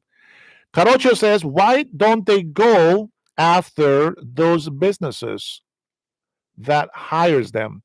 So they used to have a website. It was mandatory. Now, remember this. It was mandatory that they had to run before they tell you, hey, Dennis, I'm going to hire Brian Reedy. I'm going to go ahead and hire you. But before I tell you officially, I got to run your credit and run a background. When they run the credit, it's not the credit, I'm sorry. I'm going to run the Social Security. The Social Security gets hit and is not matching anything on that name, they don't get hired. And this is what some companies have done. Now, I work for one of them that did this, and they deported my cousin. I told him to stay his ass in Honduras, but he came back after a week. I don't know how he did that, by the way. But the company was running Social Securities, and they found out that there was a lot of illegal immigrants making windows at this company called Alpine Windows. Was in a city called Bothell, and they were working there, my cousin included. And I remember that they messaged everybody over the speaker, and we would like to have these people come into our lunchroom for a gathering for a message, important message. And they called a bunch of people, and we came and found out that they were actually being deported because all the Social Security numbers and the names that they were using were not legit. Now, that was when they were implementing the law. Now, they don't do that. And so President Trump, they're fighting to get this sort of system back in place. Now, Seattle may say that there is a freshly, saludos, Catracho, that some say that they are supposed to be doing that, but they're not. So I don't know. I will tell you this: that if I do run, they will do that. And I guess what the punishment was, that if the companies didn't do that, there was a $10,000 fine per person that was hired and was not supposed to. So when you think about 18 to 28 people illegally being hired with fake social security numbers, that's a $10,000 per person. And you know how much that is? That's over $100,000 to almost $300,000 fine if they are caught hiring illegal immigrants. Now, the other thing that I hate about illegal immigration as well is that we have a lot of, I can't remember the number of the visa, but we have a lot of migrants with working visas so that they can work on the field, like farming and stuff like that. And because it is cheaper to pay illegal immigrants, they lay off or fire the legal document holders that are allowed to work, because they have to pay them health care, provide benefits for them, to where when they hire an illegal immigrant, they pay under the table, they pay a lot less. So just so you have an idea of why they would do that. If I hire an employee here in Washington State, I don't know about your state, but here in Washington State, I'm going to afford $12 an hour, right? That's way below minimum wage over here. That's not fair. Now, why can I only afford $12 an hour? Because I have to pay L&I $12 an hour as well for that employee, and I have to pay insurance. So I have to spend a lot of money for me to be able to hire somebody. So there's a lot of businesses that they just can't hire people, and this is why the government sometimes gives them a tax credit when they hire people, because it's a lot of money to hire and provide employment. Let's see. Run for office in Honduras, says Dragon. Well, I'm an American citizen now, so I don't qualify. Now, I heard there was a rumor that if I went back to Honduras and renounce my American citizenship, that I could run for office. But that's just a rumor. I don't know. Who knows? If it's true, I might. But after I take experience from the United States of America, and I am going to make sure that Honduras it's a great ally to the United States of America. 100%. I'm going to see a lot of my American brothers and sisters visiting Honduras. I'll be hosting, taking to the Honduras island. Let's go drink some margaritas and mojitos, whatever you're into. I will host you and you will have a good time. And if you don't drink, we'll get some clean bottled water for you. We'll get some good Jamaica juice, some pineapple, mango juice. We'll get all kinds of non-alcoholic beverages for you as well. And we're going to make some maybe we'll grab some necklaces from Samoa, and then we'll try to grab some of that culture for you guys. And I would love nothing more than to host all my American friends, make them so happy to be Americans, visiting Honduras and spending some dollars helping the local population. Woo! Let's go. That's some good coffee right here. Just so you know, my coffee has a little hint or taste of eggnog. Whoo, let's go. I love it. But let's do something here. To my Honduran patriots that are in here, I think there's a couple in here. People say that I'm a traitor, that I'm a sellout, and all this other stuff.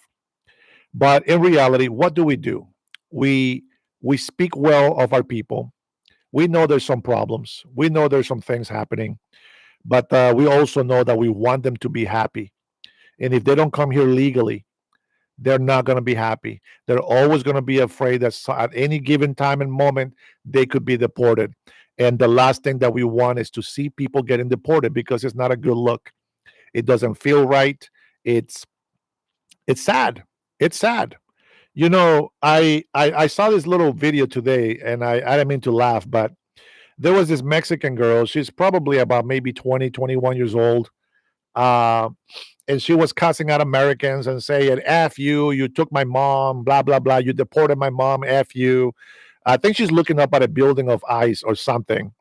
And I'm just thinking to myself, if my mother would have been deported to Honduras, even if I don't know anything about Honduras, I would like to think that I will send my mom money. I will work, right? Because I will be a citizen. I would work and send my mom money, build her a house, and maybe, just maybe, I might just move down there and take care of her until her last days. Who knows? Maybe I would go before her, but as history shows it, my mother passed away about 19, almost 20 years ago now. So I don't get to make that dream come true.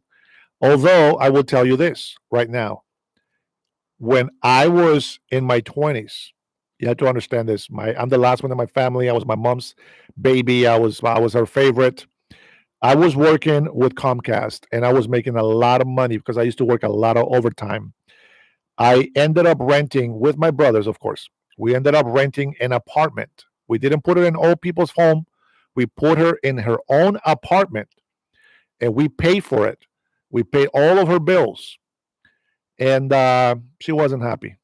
So she ended up living with, of course, my older brothers. Never, for some reason, wanted to live with me, so I never had her in my home living with me. But that was her choice. Whatever. That's my story. It's true. I just wanted to share that with you because a lot of migrants have stories that we have to go through in life. And well, my little brother Omar in here is going through some hard times himself with family. And well, if it makes you feel better, Omar, or if it gives you any sort of hope, let me just remind you that my family neglected me. They really didn't love me. The one person that I do respect a lot, he was also more supportive and still is more supportive towards his wife and her side of the family than me. But we still love each other. I love my brother. And I had to be on my own since I was 16 years old, Omar. 16 years old. I've been emancipated since I was 16 years old, and I have been looking out for myself since. Of course, now that I'm older, been married with 14 years with my wife, very long time. Love my two children, my last two children that we have together. That those are my treasures. Those are my joy. You know what? And as much as people wanna hate on me, you guys will be witnesses of how much I will help migrants that are in this country. And I'm not gonna lie, I'm gonna be a little bit more favoritism. I'm gonna show more favoritism towards my Latino people. I don't know why, but that's just the way it's gonna go. Though again, I will tell you this last thing before I leave. When I became an American citizen, there was a man from Gambia, about 6'8", 6'9". The guy was told I thought he was gonna play in the NBA. True story. There was a lot of Middle Eastern people getting the chance to swear an oath to the United States of America. But there was this tall black man from Gambia. And when we stood up for the Pledge of Allegiance to the flag, when we stood up for that, we said it. And he stood tall, chest out, and just proud to become an American. And then they played their national anthem. And this guy stood tall and proud, Gambian man becoming an American citizen. Great citizen material. And then came the time to oath. Man, I look so this little because I was very, very proud to become an American. I was very happy. I felt I'm the biggest patriot this country will ever have. But that Gambian man, that guy was sharp. That guy seemed like he just won the lotto. And I didn't feel that. But I was very proud to become an American. But he looked like he won the lotto. That man celebrated. I shook his hand and I said, boy, you look like an awesome American man. And he just smiled at me. Big white teeth, not these yellow crooked ones that I got, but perfect looking teeth. That, my friends, it's an awesome story to have in your history. And with that being said, guys, thank you so much for your likes. 3 hours and some change on this afternoon live. You guys are nuts. You guys are crazy. I love you all. Berniel, thanks for the support. Liberty, thank you for the love. All of you guys that can throw super chats out there, you guys made my night. But more importantly, the calls that I got, and I will say two that I will mention the most, and that's Lisa and our Puerto Rican patriot. Made me so proud to take those two calls. Everybody else was great. I think we have one guy that wussed out. I don't blame him. I get it. Some people are softer than others, but you guys are all fantastic. Thanks for your comments. Thanks for your questioning. Don't believe everything I say. Go do some research, gather your own information, and share your opinion as you see it, but don't do what somebody else tells you to do.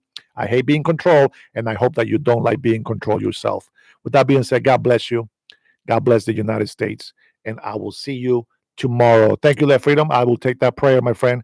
Every day, pray for me. I will appreciate it. Matter of fact, because you said that, thank you, Father, for this wonderful day that you've given us today. Thank you for the conversations that have come up throughout the day. Thank you, Lord, for everything that you're doing for us and throughout the world. We want to bless your holy name. You are the Father of Abraham, Isaac, and Jacob. You are the God of Abraham, Isaac, and Jacob, and you are our Father. And we are grateful to you for sending your Son, Jesus Christ, to die on the cross for our sins so that we may come back and have a great relationship with you. Lord, we know we are not perfect. Father, forgive us of our sins and our trespasses as we forgive those who sin and trespass against us. Deliver us from temptation, Father. Do not let us fall into evil. Father, give us our daily bread. Give us your knowledge daily so that we can change ourselves to be better people each day. Maybe never perfect, but to be better be people every single day, Lord. We thank you. We glorify you. And we ask you today in prayer. I pray for my little brother Omar. Father, fill his heart with strength and joy. Father, heal the family. Give him wisdom. Teach him to learn to learn how to feel your spirit moving in him. I can see it, but he needs to see it, Lord. Thank you, Father, for him. Bless him. Bless him, prosper him. Take care of him. Let him be a great man of you. Let him fight for freedom. Let him always speak the truth. Let wisdom come upon him. And that he may be a good citizen for the United States of America. Don't let him ever forget his history, where he comes from, and what religion family practice. That only makes us better. Father, I pray for Israel. May your Holy Spirit be upon them. May the Holy Spirit strengthen, give them wisdom.